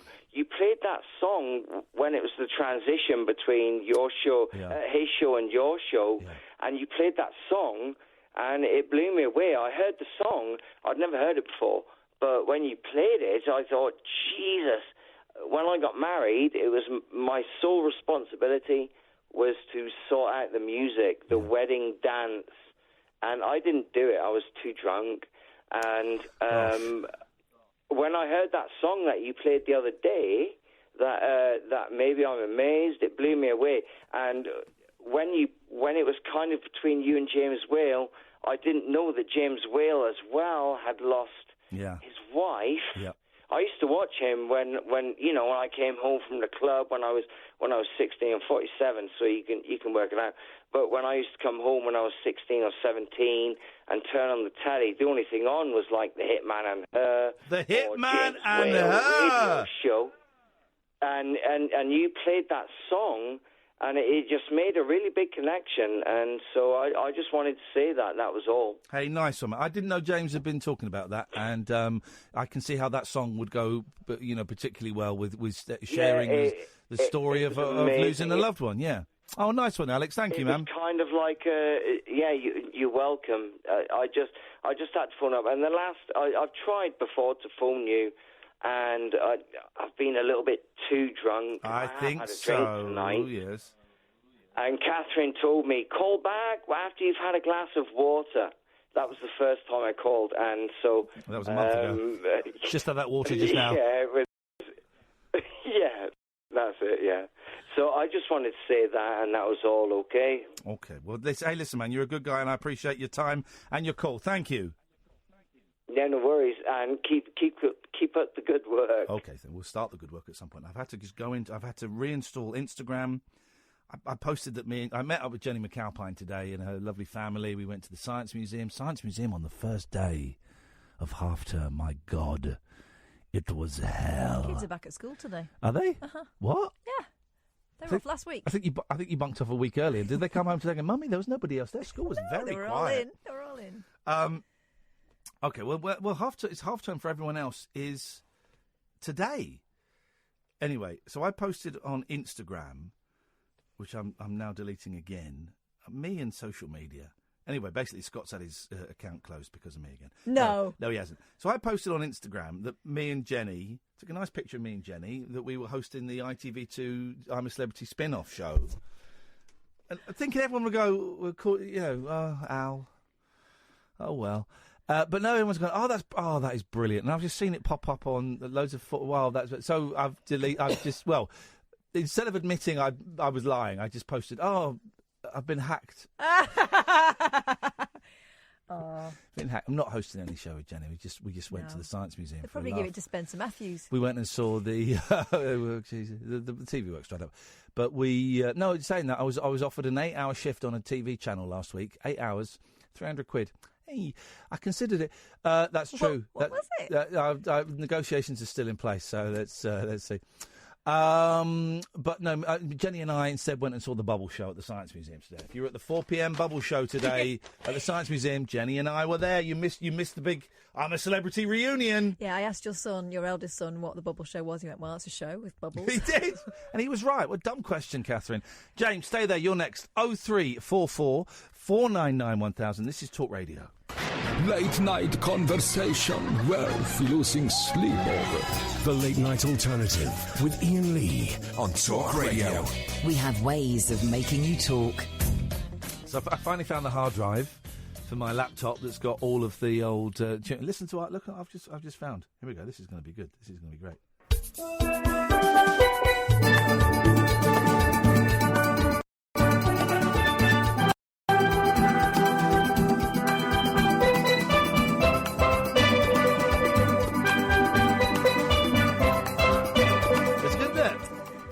Good. Yeah, that reminds me, I should call Paul Scoins. Scoins, let's get the inside on Shuka. So there was this new... come to you in a second, James, 0344 499 1000. So there's this new, breakaway kind of Labour Party... They call them the Independent Group. The Independent Group, really independent. And it's all... I kind of was half listening to the radio this morning. I turned it on, and it said this... It announced it was going to happen. I thought, well, this could be good. And then I heard the names and went... Oh, well, never mind. It's, I've met Gavin Shuker, nice guy. Chukramuna, okay. The others, I've not heard of them.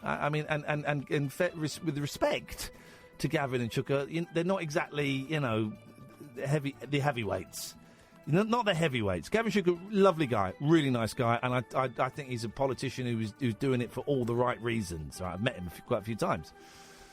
But I heard the names and went, what a wasted opportunity. Never mind. But there's a great clip of it going out on BBC News, and someone has left a microphone open, and you can hear, if you listen very carefully, him saying something like, we're all effed. Between this and Brexit, we're all effed. They're going to split the vote and the Tories are going to win. Between this and Brexit, we're all effed. They're going to split the vote and the Tories are going to win.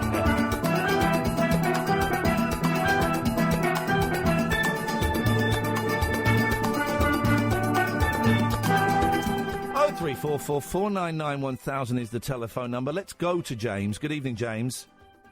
Hi, Ian. Hello, James. What can I do for thee this evening on the Monday, holiest of Mondays? You sound really, positive and enthusiastic. I'm strung out on heroin. Do you mind just having a quick heart-to-heart with me about something that's happened to me recently? Shall I stop the steel band doing the sound of silence? Yeah, if you could, Ian. Stopped. It's stopped. Heart to heart. Here we go. What's happened? What's going on? My dad died last week. Oh, mate, I'm sorry to hear that. That's lousy news. But from a freak accident. We were walking the dog on the hill, and he just, tripped over and broke his neck and had a heart attack. Just out walking the dog? Yeah. I know you're making it sound like how crazy it is. That's incredible, man. I know. We were on the hill. There was a slight slope. My dad's 78. Yeah. So he's not a young man. No. You probably don't remember. I've only called you the once before when and it was right at the end of the show where I said, that I, use drugs and drink and. Okay, that narrows it down to about 40% of our audience. We do get quite a lot of callers who use drink and drugs. I know. So what day was this? Your dad passed away. This happened Thursday afternoon. Mate, I'm so sorry. I got the mobile phone out of his pocket and phoned the ambulance. The air ambulance came. No. Because we were on the hill, and we were in a place where no one could see us. Yeah. It took an hour probably for the ambulance to get there. So, I had to do all the compressions on his chest. Yeah. They came and took over. They managed to actually get his heart going again. Yeah. And get a pulse. Which I'm sat there watching, just with the dogs, Ian, it's a nightmare. Yeah, I can imagine it is. I've lived, I'm 40. My dad's 78. I've lived at home with him, my whole life. I don't work. I'm on benefits through serious depression and anxiety.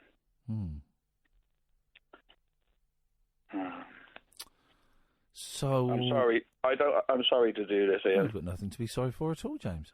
I know you can't help me. Well, no. I can't think of anything practical I can do, but I can certainly sit and listen, which is some kind of help. When is the funeral? That's not.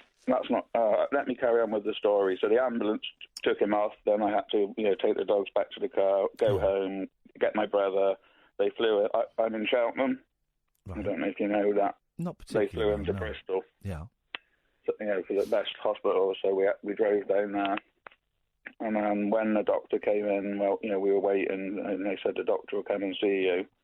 And then after they'd done the scans, they found out that he'd broken his neck when he fell, which probably caused the heart attack. They don't know which way round it was. Yeah. They said it was the way that, when someone explains something to you, you know what they're trying to say, but they can't say it because it's not 100%, but it was 99% certain, the way you said it, that he was dead. He was being supported by machines. Yes. They said it, the neck break was massive. It paralysed him instantly. And then obviously he didn't have oxygen for all the time, for an hour or whatever, till they managed to get him, So then obviously, went to visit him Friday, and they said, you're going to have to get all the family to come down on Saturday and, see him for the last time before you have to turn the machines off. Flipping heck, that's a big one, isn't it? And, it's just me and, basically, I live with my dad. Everything I haven't worked. Like I say, everything I did was with my dad. Yeah. So that that's a you have meals huge with your loss. dad. Yeah. You watch the sport with your dad. I don't have one single friend in the whole world other than my dad. I'm going to ask you a question which is impossible to answer, and I don't expect an answer. No, ask it me. Okay, I'm going to ask you. So what are you going to do?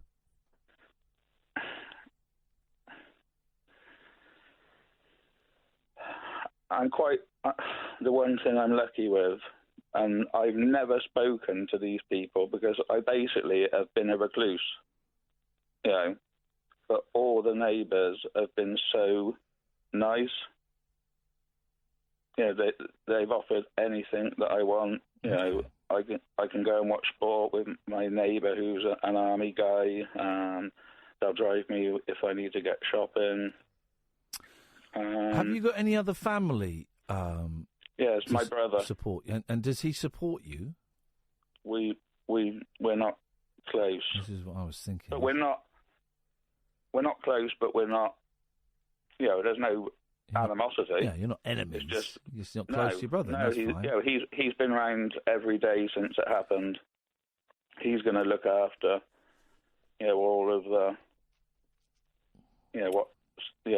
whatever needs doing to sort out, like the business side of these things that we have to face when someone passes.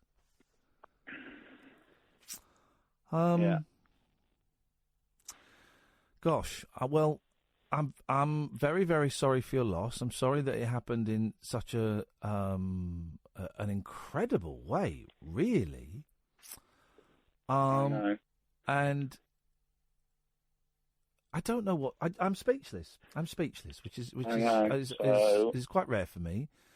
I've done some things today, like contact the solicitor, and just see what position I'm in, because obviously the will, we've got a copy of the will. It's at a solicitor's, but we've got a copy. Yeah. It's split between me and my brother. Right. Okay.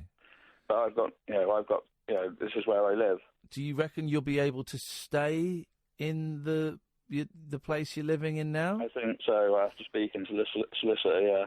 Okay. Well, that's what I'll have to, I haven't got any money to pay, for the bills that'll happen. But what he said is that they deal with all that, and then that'll just be taken out of my, my percentage when I sold or whatever.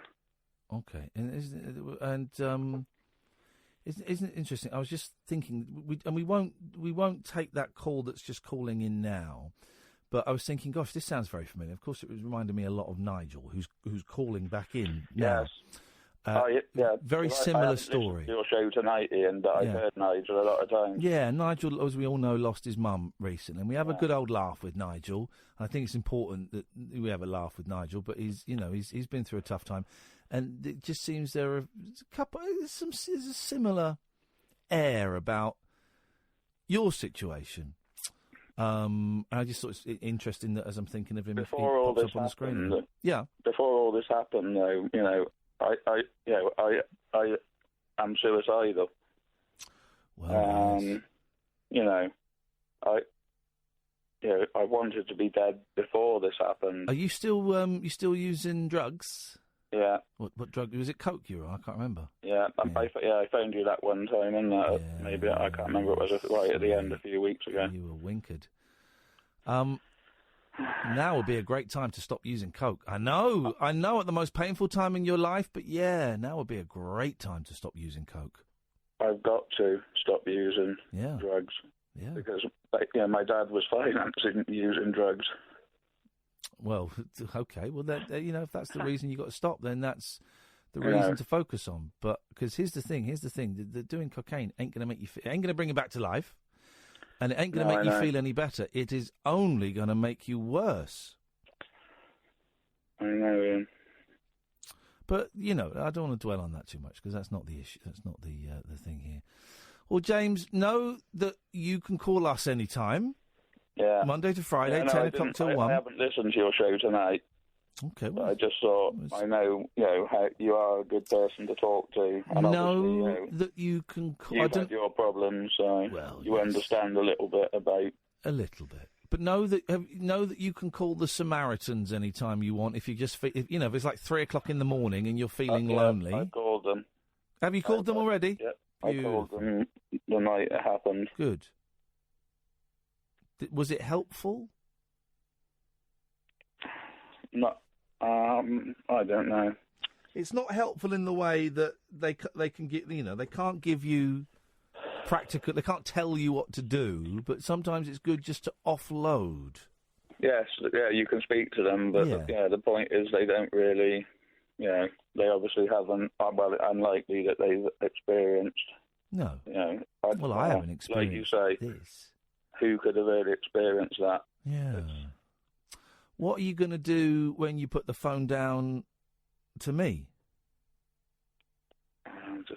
I'm just lying in my bed now. That's a safe place. I don't know. I'm just going to lie here. That sounds like a plan. Just lying in bed. You can listen to us if you want. You can listen to Paul Ross after. I like, not for everyone, I like kind of like a buzz in my ear, whether that is, and it generally at the moment it's radio. I like having the radio on. I sleep all night with the radio on. Beautiful. Fine. Well, then just get it on, just so it's buzzing away. Paul Ross is a good show. He's good, isn't he, Paul? Between 1 and 5, he's a cracking show. He's good company. I fell asleep. Trouble sleeping last night, and I woke up and Paul was banging on about something at 3 a.m. And he's a good old show. It's good, I think, for my show, Kath's show, the Paul show. It's good for lonely people and people who aren't lonely and people who are struggling a little bit. I'll call you. I will call you again, Ian. Anyway, you do. Even if it's just to check in and let us know you're still ticking along, James. Yeah. All right. I'm sorry. Anyway, I didn't want to put it down. I don't know what your show's been like tonight, and I say you sounded pretty enthusiastic and positive. You have nothing to apologise for. I can't believe this has happened. No, I bet you can't. It's a shock. It's a shocking way, and the shock will pass at some point. Might be tomorrow. Might be in a year, I don't know, but the shock will pass at some point and it will be replaced by something else, which is just as frustrating and just as useless an emotion, but it will pass. You got this one, James. Whatever you need to do, you will be able to do. Yeah, I'll try. Anyway, I'll let you go because you've probably got to go to the news, isn't it? Yeah, what is it? What is the news? Brexit? That girl in Syria? It's stuff that it's not important to me. I haven't listened to the news for days. Good. It's rubbish. Nothing's happening. Nothing's happening. All right, James, you take care, okay, mate. See you later. Thanks for the chat. Ta. Bye. Oh, man, there you go. We will go to the news because we kind of have to, but, I mean, it's some idiot in Syria. It's labour of, people, politics. It's not important to me. It's important to me. It's people like James and what they're going through. The switchboard is empty. If you're new to the show, you're very welcome to phone up and do something completely frivolous and light and ridiculous and stupid and silly after that cause. We call them clunky gear changes, because that's what life is. We'll come back, we'll play a silly song, and we'll carry on, and you know. And if that call has resonated with you, you can call in about that as well. The switchboard is empty. 0344 499 1000. We're about 5 minutes late, but here's the news. The Late Night Alternative with Iain Lee on Talk Radio. We have ways of making you talk. Okay. My name is Yasser, and I am a massive racist. Did you admit this on the radio? I wipe my dog's bums. Oh, gosh. I wipe my dog's bums. I wipe my dog's bums, all right? I wipe my dog's bums. Oh. That was shock. Well, I'm not the kind to kiss and tell, but I've been seen with Farrah.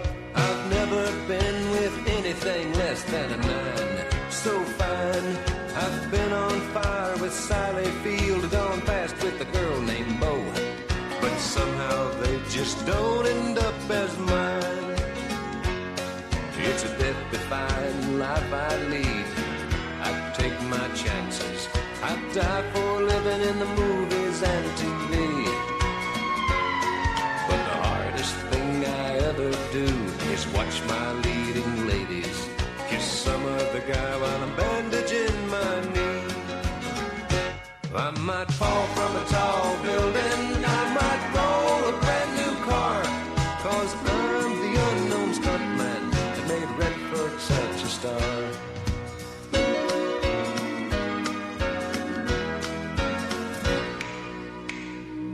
I've never spent much time in school, but I taught ladies plenty. It's true, I hire my body out for pay. Hey, I've gotten burned over Cheryl Teague's, blown up for Raquel Welch. But when I wind up in the hay, it's only hay. Hey, I might jump an open drawbridge or Tarzan from a vine, 'cause I'm the unknown stuntman that makes Eastwood look so fine.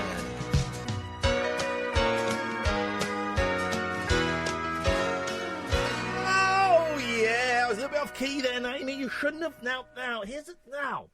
Why is she still here? I fired her an hour ago.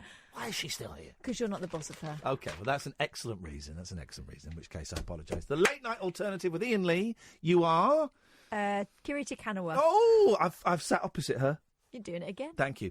And Amy is answering the phone calls tonight. You phone up about anything you want. It's free to phone up. It might cost you pennies. But either way, we call you straight back. So, you know, and it's not like other phone-in shows where we kind of... I mean, I've tried to phone some phone-in shows. I remember trying to phone James H. Reeve years ago and a couple of other places. And they really grill you. So what would you like to say? Yeah. OK, well, and they try and... They ask you what you want to say to the presenter, and then they try and hone... Yeah. You're trying to narrow it down. So, OK, so if he were to say this, what would your response to that be? There are whole courses on that, you know. Oh, really? For producers, yeah. Get it down, get him... And you have to say, that's great. Make sure you say that when you go on air. Jesus. We don't work like that. No, we're not fussy. No, we'll take anybody, almost anybody. Put the phone down, Alistair, and the bottle. Come on, mate. Steady on. 0344 499 1000. We did start off with like a proper old-fashioned phone-in. Mean pets. Mean animals. Mean animals. Doesn't have to be pets. It could be pets. I was talking about my nan's cat, Ozzy, that was a shit. And Whiskey, the dog next door. If you've got a run-in, if you've ever had a run-in with an animal, could be maybe you go to you went to the zoo and like the monkey just gave you the bird. That could happen. 0344 499 1000. Mean animals, please. What's wrong? Dog did that to me.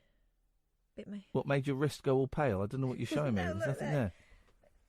There's like a weird gnarly scar. Yeah, it's because you're old, mate. No. Wrinkled. Look at the a rest gnarly of you. scar there. That was Toby the dog that did that. Oh. And that was supposed to be a nice dog. Who was one of those who was golden Toby? retriever. Who was Toby? He belonged, I think his name was Toby, I can't remember. He belonged to a little lad called Benjamin that I used to play with when I was still in Manchester, so probably about, may have been about 6. That was shock. And I made the mistake of patting him while he was eating his dinner. He turned around and I wipe my dog's bums. Thanks for the simp. Oh, I'm not really that bothered. Can I ask a question? Old minis. There was a button on the... God, I wonder where you were going.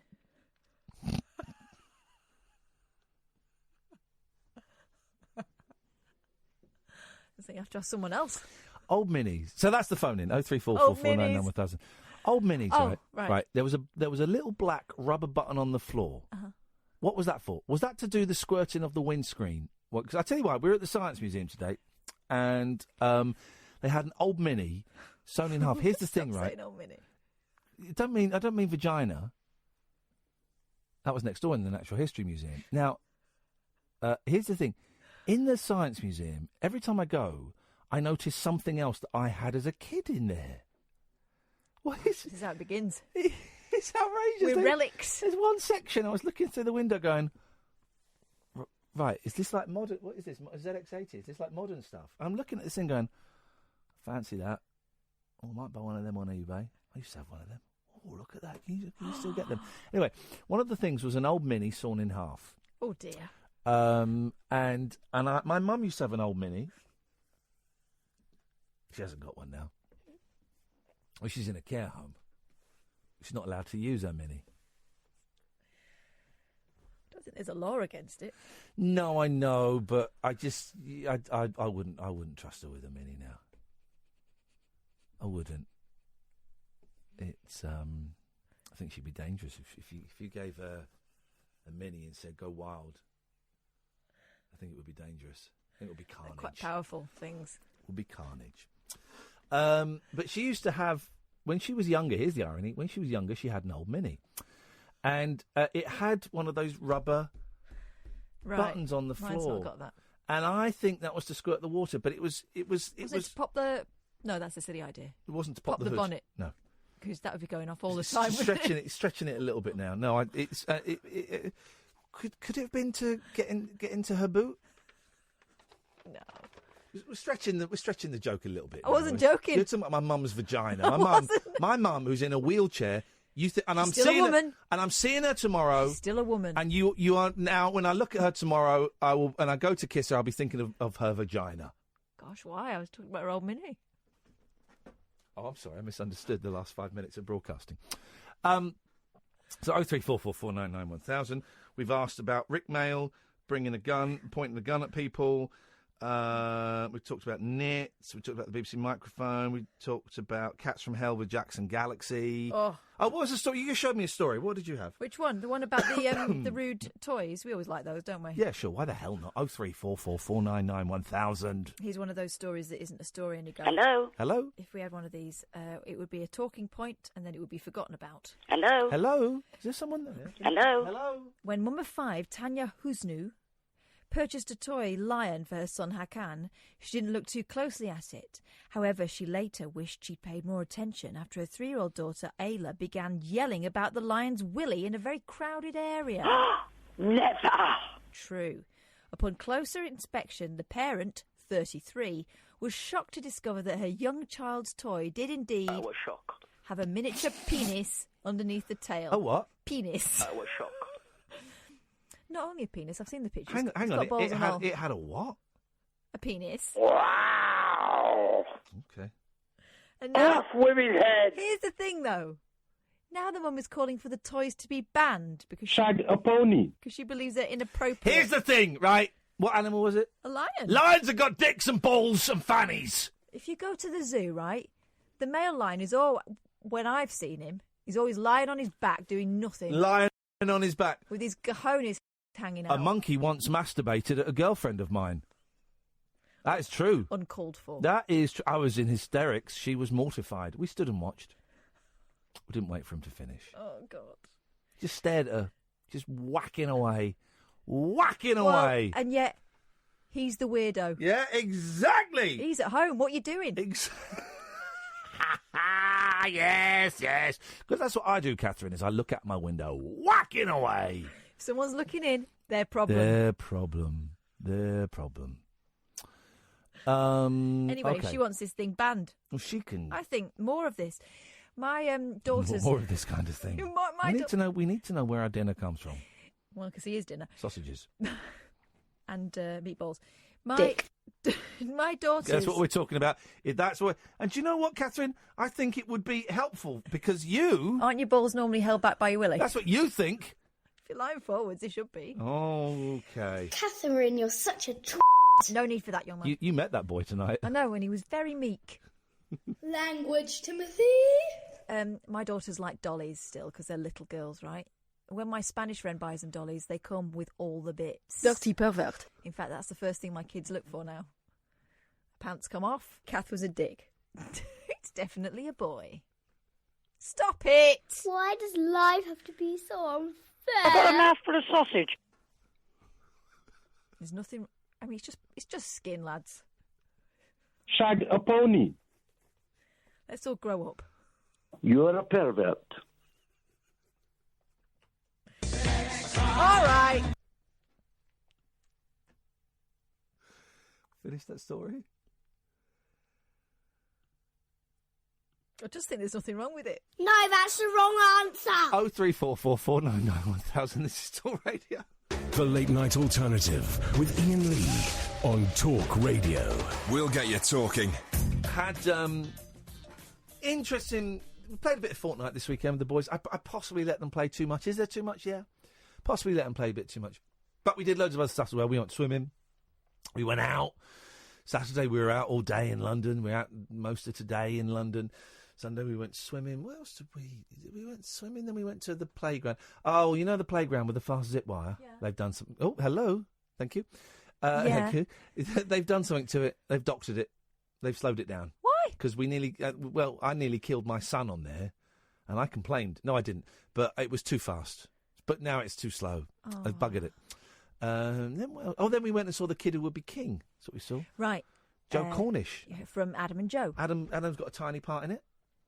Oh. Yeah, I know. Don't be critical. No, I thought... Oh, you mean... Yeah, I thought that. I thought...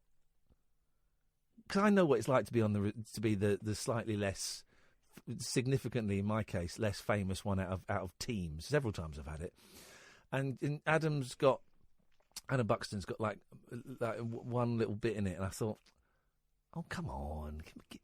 Come on, Joe, give him a bit more than that. And I know it's not how it works. I know, but Adam Buxton is adorable, and we've got a real soft spot for him. Come on, I enjoyed Kid Who Would Be King. My kids loved it. That's the main thing. I found it a little bit CBBC.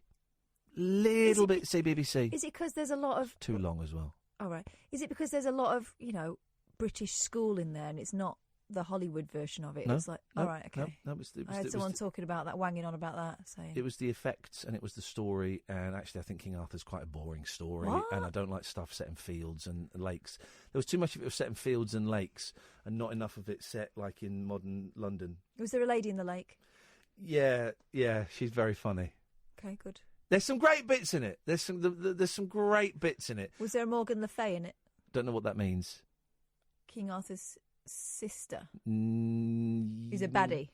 She's the baddie in this. Yeah. Yeah, she's the baddie. She was a baddie in that. It was good. The boys loved it, and that's the main thing. It's a film for kids, and the kids absolutely loved it. But I just thought it was 20 minutes too long, and there was a little bit too much mythological bollocks in it for me. If I'm going to be honest. Arthurian legend. Yeah. But it's not Peanuts movie, is it? It's not. We're not talking that. Oh no. But it just looked CBBC. I can imagine that being on at 4:55 and going, oh, the effects are okay. But I enjoyed it. I'm being a little harsh, dear listener. I did enjoy it. But we had a little bit of Fortnite. I'm getting to the point of this story. Parents say Fortnightmare. Fortnightmare. Oh, there's pictures of it. Hang on. Parents say organisers of a shambolic festival for young fans of hit game Fortnite have ripped them off. Uh-oh. We love these. It's like the Christmas Winter Wonderland type events. But every holiday there's one, isn't there? Yeah.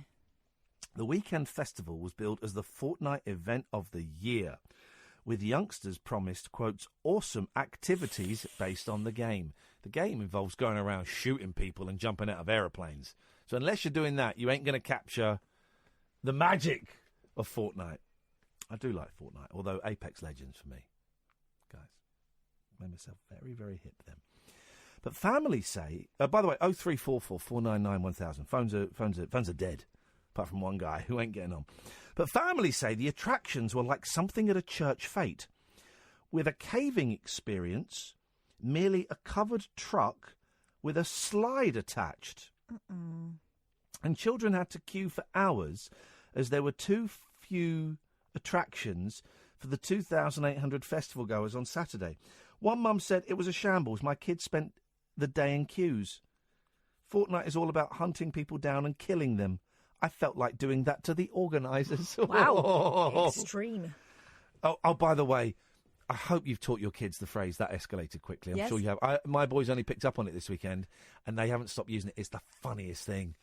My 7-year-old finally got the hang of it, and something happened, and he went, "Oh, that escalated quickly," and looked at me as if to say, "Have I got it right?" I went, "Spot on." Spot on. Good lad. Many parents have bought advanced £22.15 tickets, but when they got to Fortnite Live, let's find out about this, near Norwich, they were asked to pay a further £20 for wristbands giving on-the-day experiences.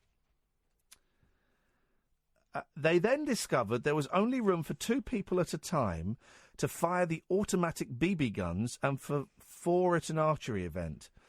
And a climbing wall could only accommodate 3 people at a time. Scores of parents demanded refunds. Andrea Soldishu, 47, who was with son Zach, 12, and daughter Zara, 7, said there were nowhere near enough activities for the amount of people, and what they have was not the standard you'd expect. We drove 110 miles, and I paid 60 quid for a hotel. Oh, that hurts. Organiser Sean Lord of Exciting Events blamed the queues on staff absences. He said, "Everyone who asked for a refund got one," and added, "We'll take feedback into consideration and we will act on it." His firm of Spalding Links plans further Fortnite events. Oh, dear. The snack attack. Lunch area was 5 tables in a corner. Shoot 'em oops is... it just looks awful. I'm reading the Norwich Evening News account Go on. of what happened. Go on. Fortnite Live at the Norfolk Showground was billed as a fantastic event with awesome activities, but young sullen fans of the video game phenomenon Fortnite were so unimpressed with the event they resorted to playing with sticks in a field. They were making their own fun with sticks. On top of the £13.95 ticket, visitors were required to purchase a £20 wristband to take part in specialist activities such as archery and laser tag, with many having to wait again for another hour with long queues to participate. Although a live games activity with 73 consoles had been set up for avid gamers, other activities which did not require a wristband included a bouncy Hang on castle. A minute. You're paying 20 odd quid to play Fortnite, which is a free game. Yeah. By the way, guys, it's free. They had a bouncy castle, basketball shooting, and a flossing dance competition on a small stage. God. Steve Patrick travelled from Terrington St Clement to attend Fortnite Live with his wife and 2 children. There was nothing there, he said. We were there for half an hour. The queue for a refund was massive. Wowzers. Speaking whilst waiting in the queue for a refund, Philip Hinchcliffe from Norwich, who brought his 11-year-old son to the event, said he's out in the field playing with sticks. He's having more fun doing that than he did at this event. Oh, well, then maybe that's good. Maybe that's going to prompt them to put down the controllers and pick up sticks. Go out and play. Go out and play. Well, yeah, but they've paid like 20 odd quid for that. I don't have a problem with kids playing video games at all. I don't think Fortnite is any more addictive than any other video game. I think video games themselves can be addictive. I know video games themselves can be addictive. It's all about repetition. It's all about adrenaline. It's all about rewards. And Fortnite is particularly good at harnessing those rewards. You unlock skins and you unlock dances. They've managed to capitalise on dances, which is very, very weird. But you saw my youngest in Nando's today doing the victory, the jubilation dance, I think it is. Just as he was walking to the toilet, he was doing the jubilation dance. So it's kind of sexy, attractive thing for kids. And I did notice, and I called him up on this, my eldest, when he played it on Saturday, I did notice him getting a little bit mean. And I pulled him to one side and said, "Look, I just noticed when you're playing this game, sometimes you kind of become a little bit mean, which isn't you." But again, it's not Fortnite. The thing about Fortnite is it's a really, really, really good game. That's it. It's a really, really good game. And they've got the bells and the whistles that kind of hook your imagination. But, you know, Pac-Man's addictive. Pac-Man is addictive. Mm-hmm. You know, Donkey Kong is addictive. Space Invaders, you know, they had a I think it was, what coin was it they used in Japan? Was it the 10 yen or the 1,000 yen coin? But they had a shortage of coins. They ran out of coins because everyone was just pumping coins. These things are addictive because they fire stuff off in the brain. So the whole thing of, well, my 12-year-old, wet himself because he... I'm not convinced about those stories, but that's lousy parenting. My kids play it. The trick I have had to pass on to my ex-wife is she does what a lot of people who don't know about games do, go, right, switch it off now. That causes problems. What you do is you say, right, finish this go. Is it your turn next? Right, you finish that, you finish that go, and then we're switching it off. Yeah. Still not always happy about it, but they are certainly more responsive to that than they are to, right, switch it off now. If you're in the middle of a game... That's a lousy thing, I treat it the same way as I do when I take them to the playground or whatever. We go somewhere, I'll say, right, I'll give them a warning. We're going to do this for half an hour, and I'll give you a shout when it's 10 minutes to go, okay? Yeah. And when there's 10 minutes to go, I'll give whoever's on the computer the nod, and I'll say, right, so get in a position where you don't mind handing it over in 10 minutes, okay? So they've had the warning, and I've set an alarm. So when the alarm rings, that's it. It's not me making it up. That's what it's all about. But it is... But you also know as a parent when they've been on it too long. Yeah, because they get mardy. When they start getting Larry, you've already lost the battle. I did have a great argument with my eldest on Saturday night. 03444991000 is the phone number if you want to give us a call. Animals that you've got grudges with. Nicknames for your animals, please. Fortnite, the Kid Who Would Be King, Cats from Hell, all kinds of stuff. This is the Late Night Alternative with Iain Lee and Catherine Boyle on Talk Radio. Across the UK, online and on DAB. The Late Night Alternative with Iain Lee on Talk Radio. That was a quick break. I'm easy like a Sunday morning.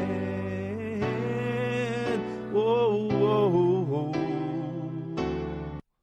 Yeah? Like that song? No, I don't. Why? It's one of those songs that's been played to death. It's a good song. Okay, well, how about if I play it like this? No.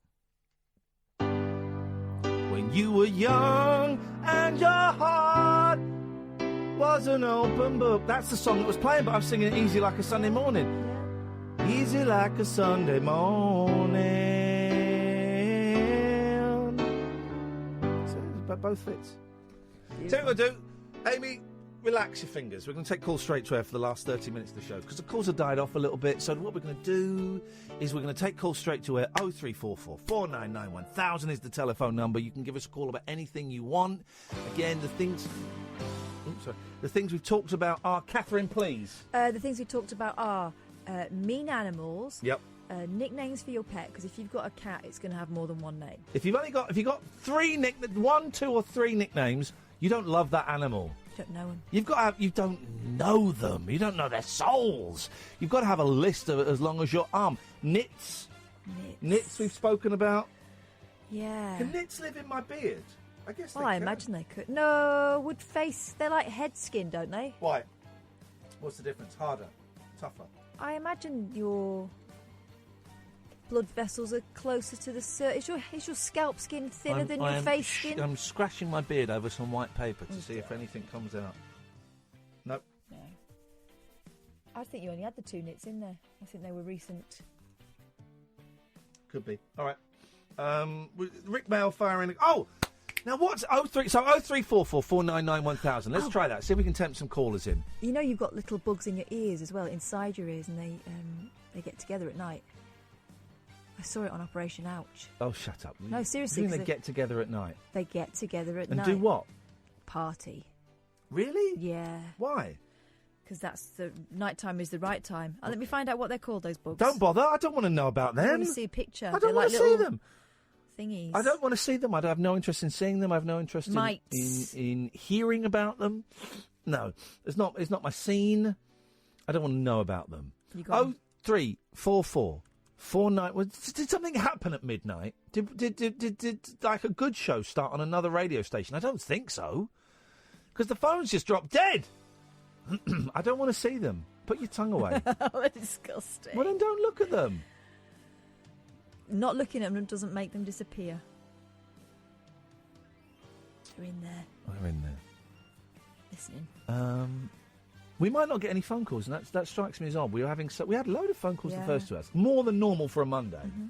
Felt like a great show. It was bumping along. Felt like a bumping along show, and then the last 25 minutes, I'm thinking, 25 minutes of this. I don't know what we're gonna do.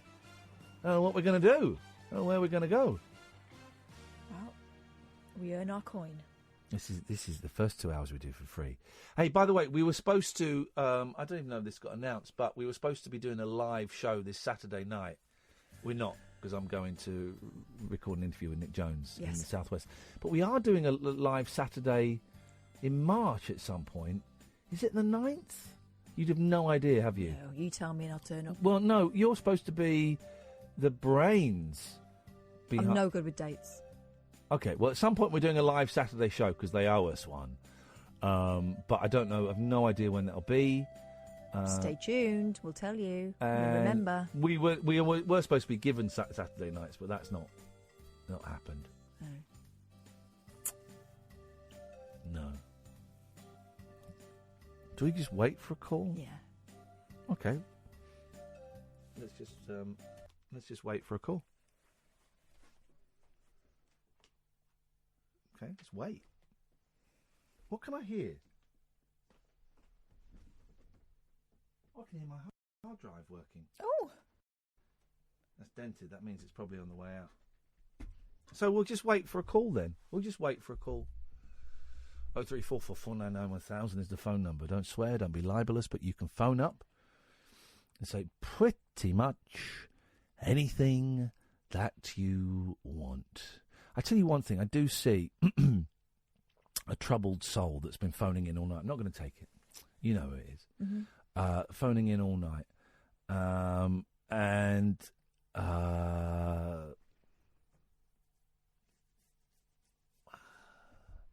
This guy's phoned in a few times. Was a regular caller. Has an issue with drink. And when he's sober, he's great. And when he's drunk, like most drunks, he's boring and dull and often very, very offensive. As you know, I think being called effing C's 3 times was kind of the limit. 3 or 4, I can't remember. That was kind of the limit. Yeah, and he's always very sorry about it, and I believe he's sorry afterwards. But the thing is this, we were worried that he was using the show as a distraction from actually going to someone who could help him out. And we said, get in touch with us when you're 6 months clean. And even that after other stuff that happened, I think, is being particularly generous. So just, Yeah. dude, you know, please put the phone down, because it's breaking my heart. See, all night it's been flashing up. It's breaking my heart. You know, as an addict and an alkie myself, I'm more of a drug addict, but it's all the same disease, man. It's I can't do any more for you, and I have to put my own boundaries up and protect myself and protect my team and protect my listeners. So, you know, I don't know what I'm trying to say, but I'm saying that. The phone's not going to get answered, I'm afraid. The phone ain't going to get answered on our watch. So, good luck. Well, let's... It's heartbreaking, isn't it? Yeah, it is. It is. Yeah. Okay. So we're just going to sit and we're going to wait. I've got no other material. I've got some...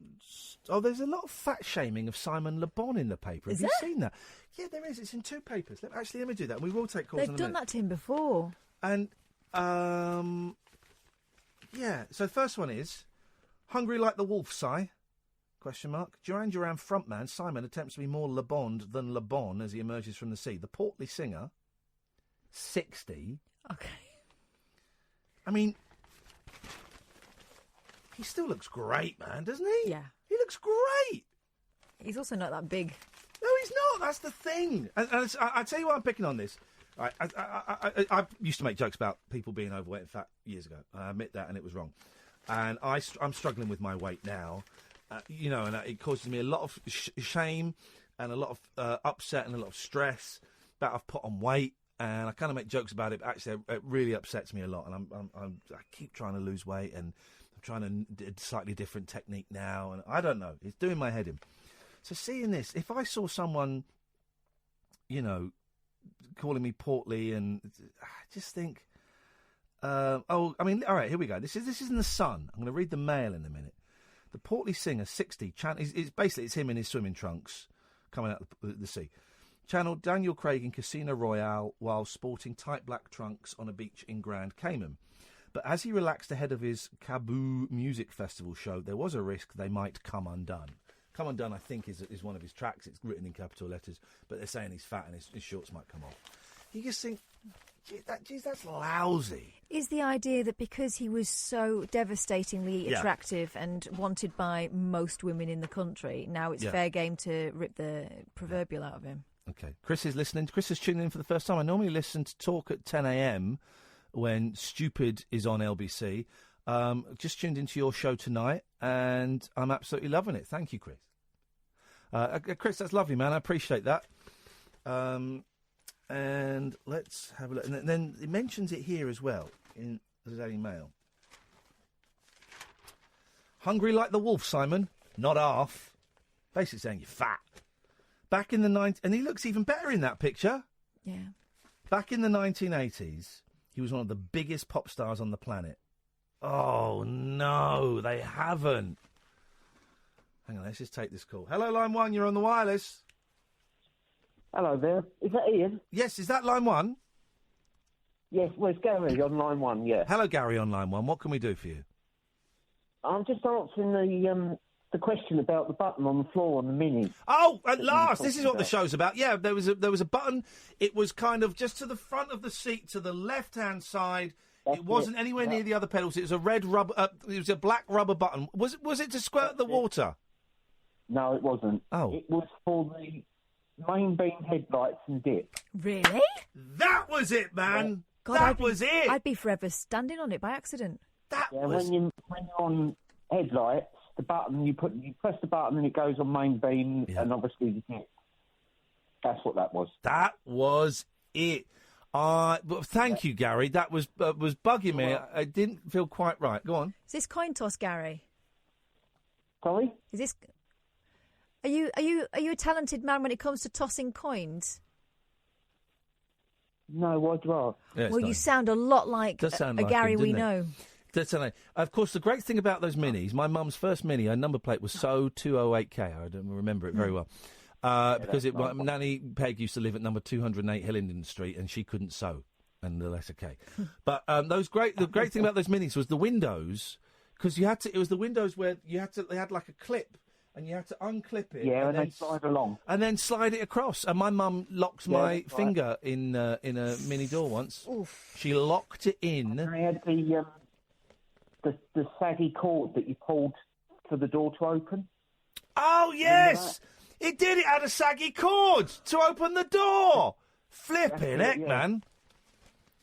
Flipping heck. Gary, thank you very much indeed. Let's try this, although I've got a feeling we're going to press the dump button. Hello, Line 2. Oh, okay. Desperation, the young man breaks away. He buys in a gun and he steals a car and he tries to run, but he don't get far. Thank you. Back in the 1980s, we'll do the ads in a minute, he was one of the biggest pop stars on the planet. Listen to this. Susie Cohen, the TV and radio reporter. And it appears Simon Le Bon is still a sizable presence. Oof. Fat. Even if the glory days are long gone. The 60-year-old, whose hits with his band Duran Duran included Rio and Hungry Like the Wolf, was spotted after going for a dip in the Caribbean. He may now be a little chunkier than he was in his heyday as a heartthrob when posters of him adorned the bedroom walls of thousands of teenage girls.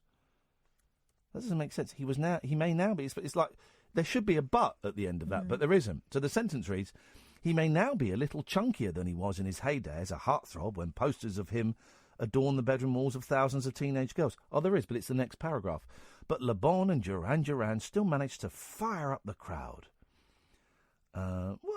What? I mean, basically, they've got a picture of Simon Le Bon in his trunks. It's like, right, we've got to write a story about this. Yeah. We got somehow got to write a story about this. We've paid for this picture.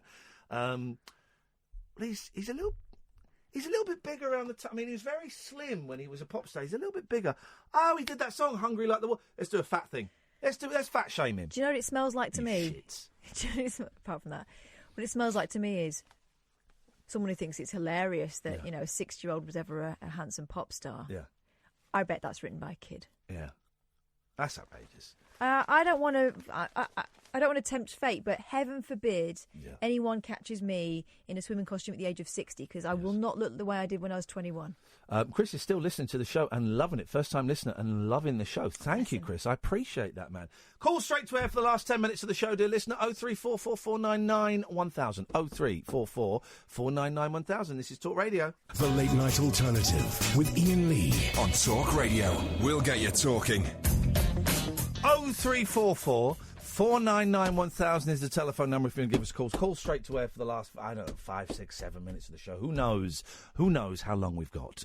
So let's just dive in. Let's go to line 1. Good evening, line 1. You're on the wireless. Is that me? Yes!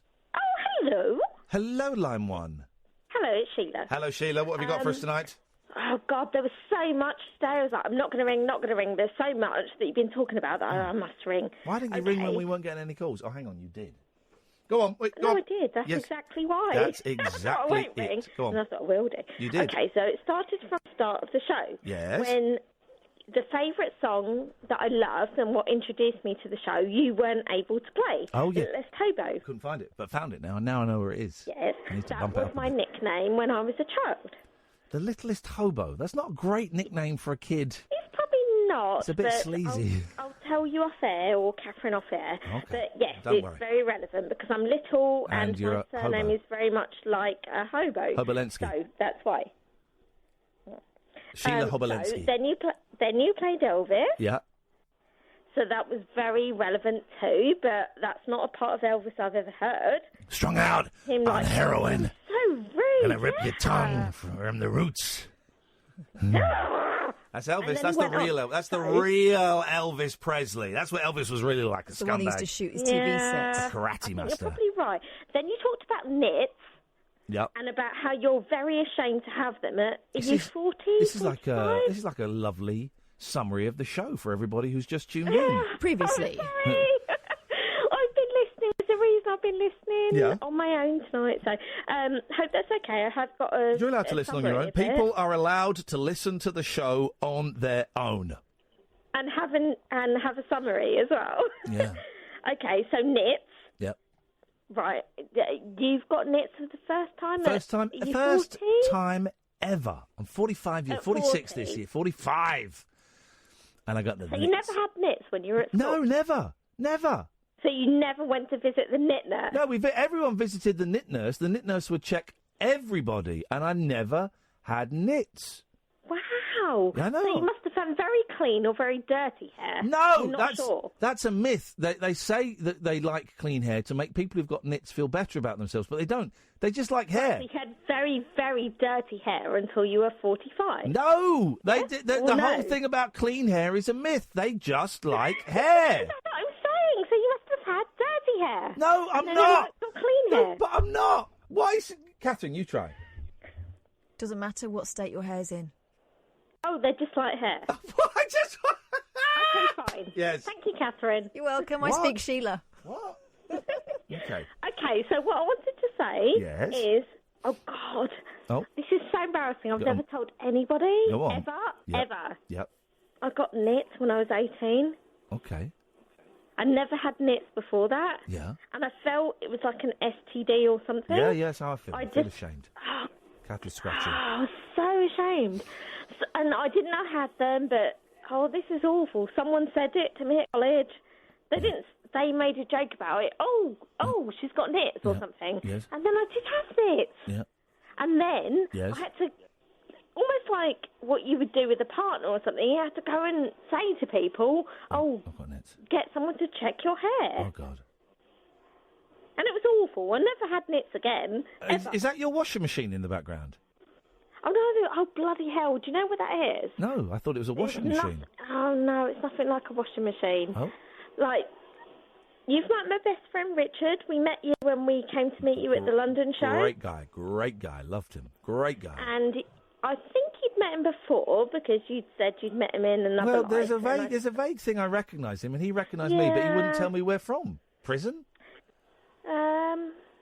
Like comedy stuff. think. I don't know what that means, but okay, right, yeah, fine. Kath, stop I don't scratching. know, but anyway, I think we didn't turn up. We came to the London night. Yes.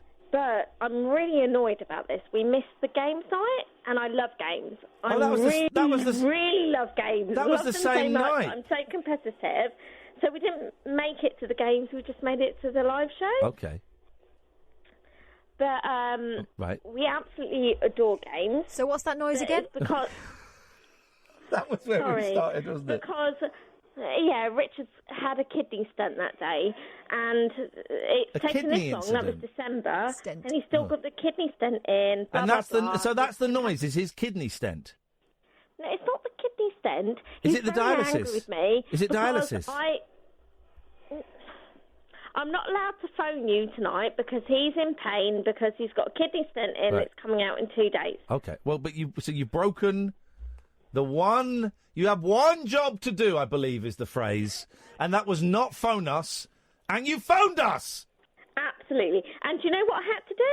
I had to give him £50 to buy some sort of extension for his PlayStation game. Yes, And PS he's bought a PlayStation. horse.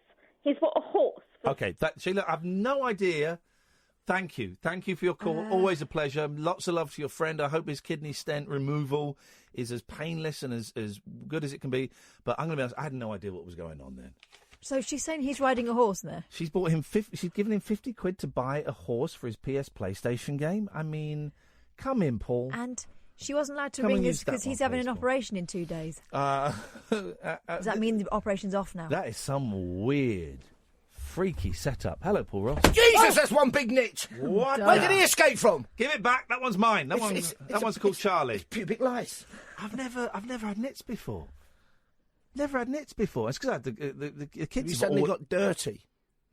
No, not Are they on your beard? No, they're not in the beard. It was underarm hair. No, head hair, navel hair. The boys have always got them, and I'm constantly nit cleaning and stuff. But Have I've you never- used the electric nit zapper comb you can buy? Oh no! Great Shut fun. the front I need one. Because I've got 4 daughters, okay, and they've all had long hair. One will Yeah, get who are nits, both the whole going on school will get Amazon, nits. yes, go on. And basically, it kind of fries them when you comb through. Yes. Because it's the eggs you've got to watch for. They used to be $15.99.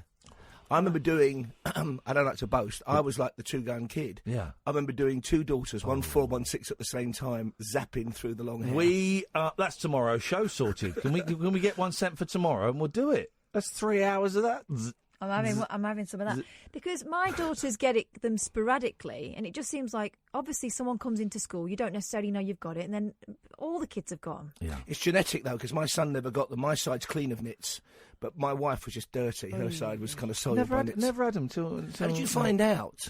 I had a little scratch my neck and a little scratch, and I pulled one out. Oh, they're quite sweet though, aren't they? Oh, that's fine. Hey, nits are people too. Can't we let them live? Live and let live. What would Ricky Gervais say? Let the nits run free. There you go. There should be a nit sanctuary down in Devon or somewhere. Alongside the doggies, a little like a flea circus. Go and adopt them if you got a head of hair that you know you're going to adopt. Good evening, Paul Ross. Good evening. You kept me entertained. I couldn't sleep very well last night, and I dozed off, and I woke up about 2:30, and you were on. I sat listening to you for a bit. I've no idea what you're talking about. No, but it was just. And you're not the kind of listener that's target for my advertisers. I know. So you do your best. I was thank you. lying in bed listening for a good half an hour of stuff. It was exactly what was required.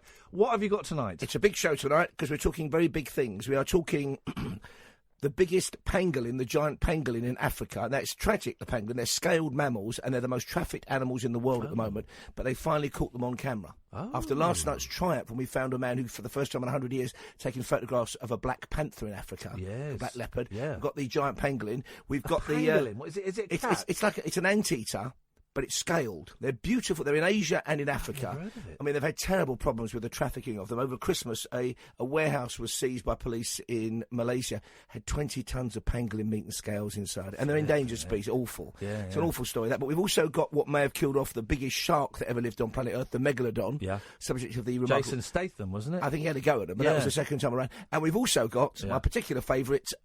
We are talking to the couple in a Tasmanian valley who grew a Savoy cabbage as big as a human being. Mate, this is what I come to you for. This is This is perfect. This is great listening. They fed their neighbours for a fortnight on it with coleslaw. Wow. A community of 228 people. Yeah, man. It's a lot of coleslaw. That is, do you know what? I'd dive in. I love a bit of coleslaw. Thank you, Paul. That's coming up at 1 o'clock. Thank you, Amy. Excellent stuff. Catherine, thank you. Welcome. Okay, fine. I don't know why there's a bit of a tone there now from you. I'm looking at electric Nick combs. Oh, really? Yeah. Do they actually work? Don't know. You say they do. Great fun, though. Well, they're fun. It's like Carry On Screaming, frying tonight. Frying tonight. We will be back tonight at 10. Don't forget, podcasts are plenty. The Stephen Tobolowsky podcast is out. Yeah. I should send him the link for that, actually. I can't believe how engrossed you are looking at those Nick Cubs.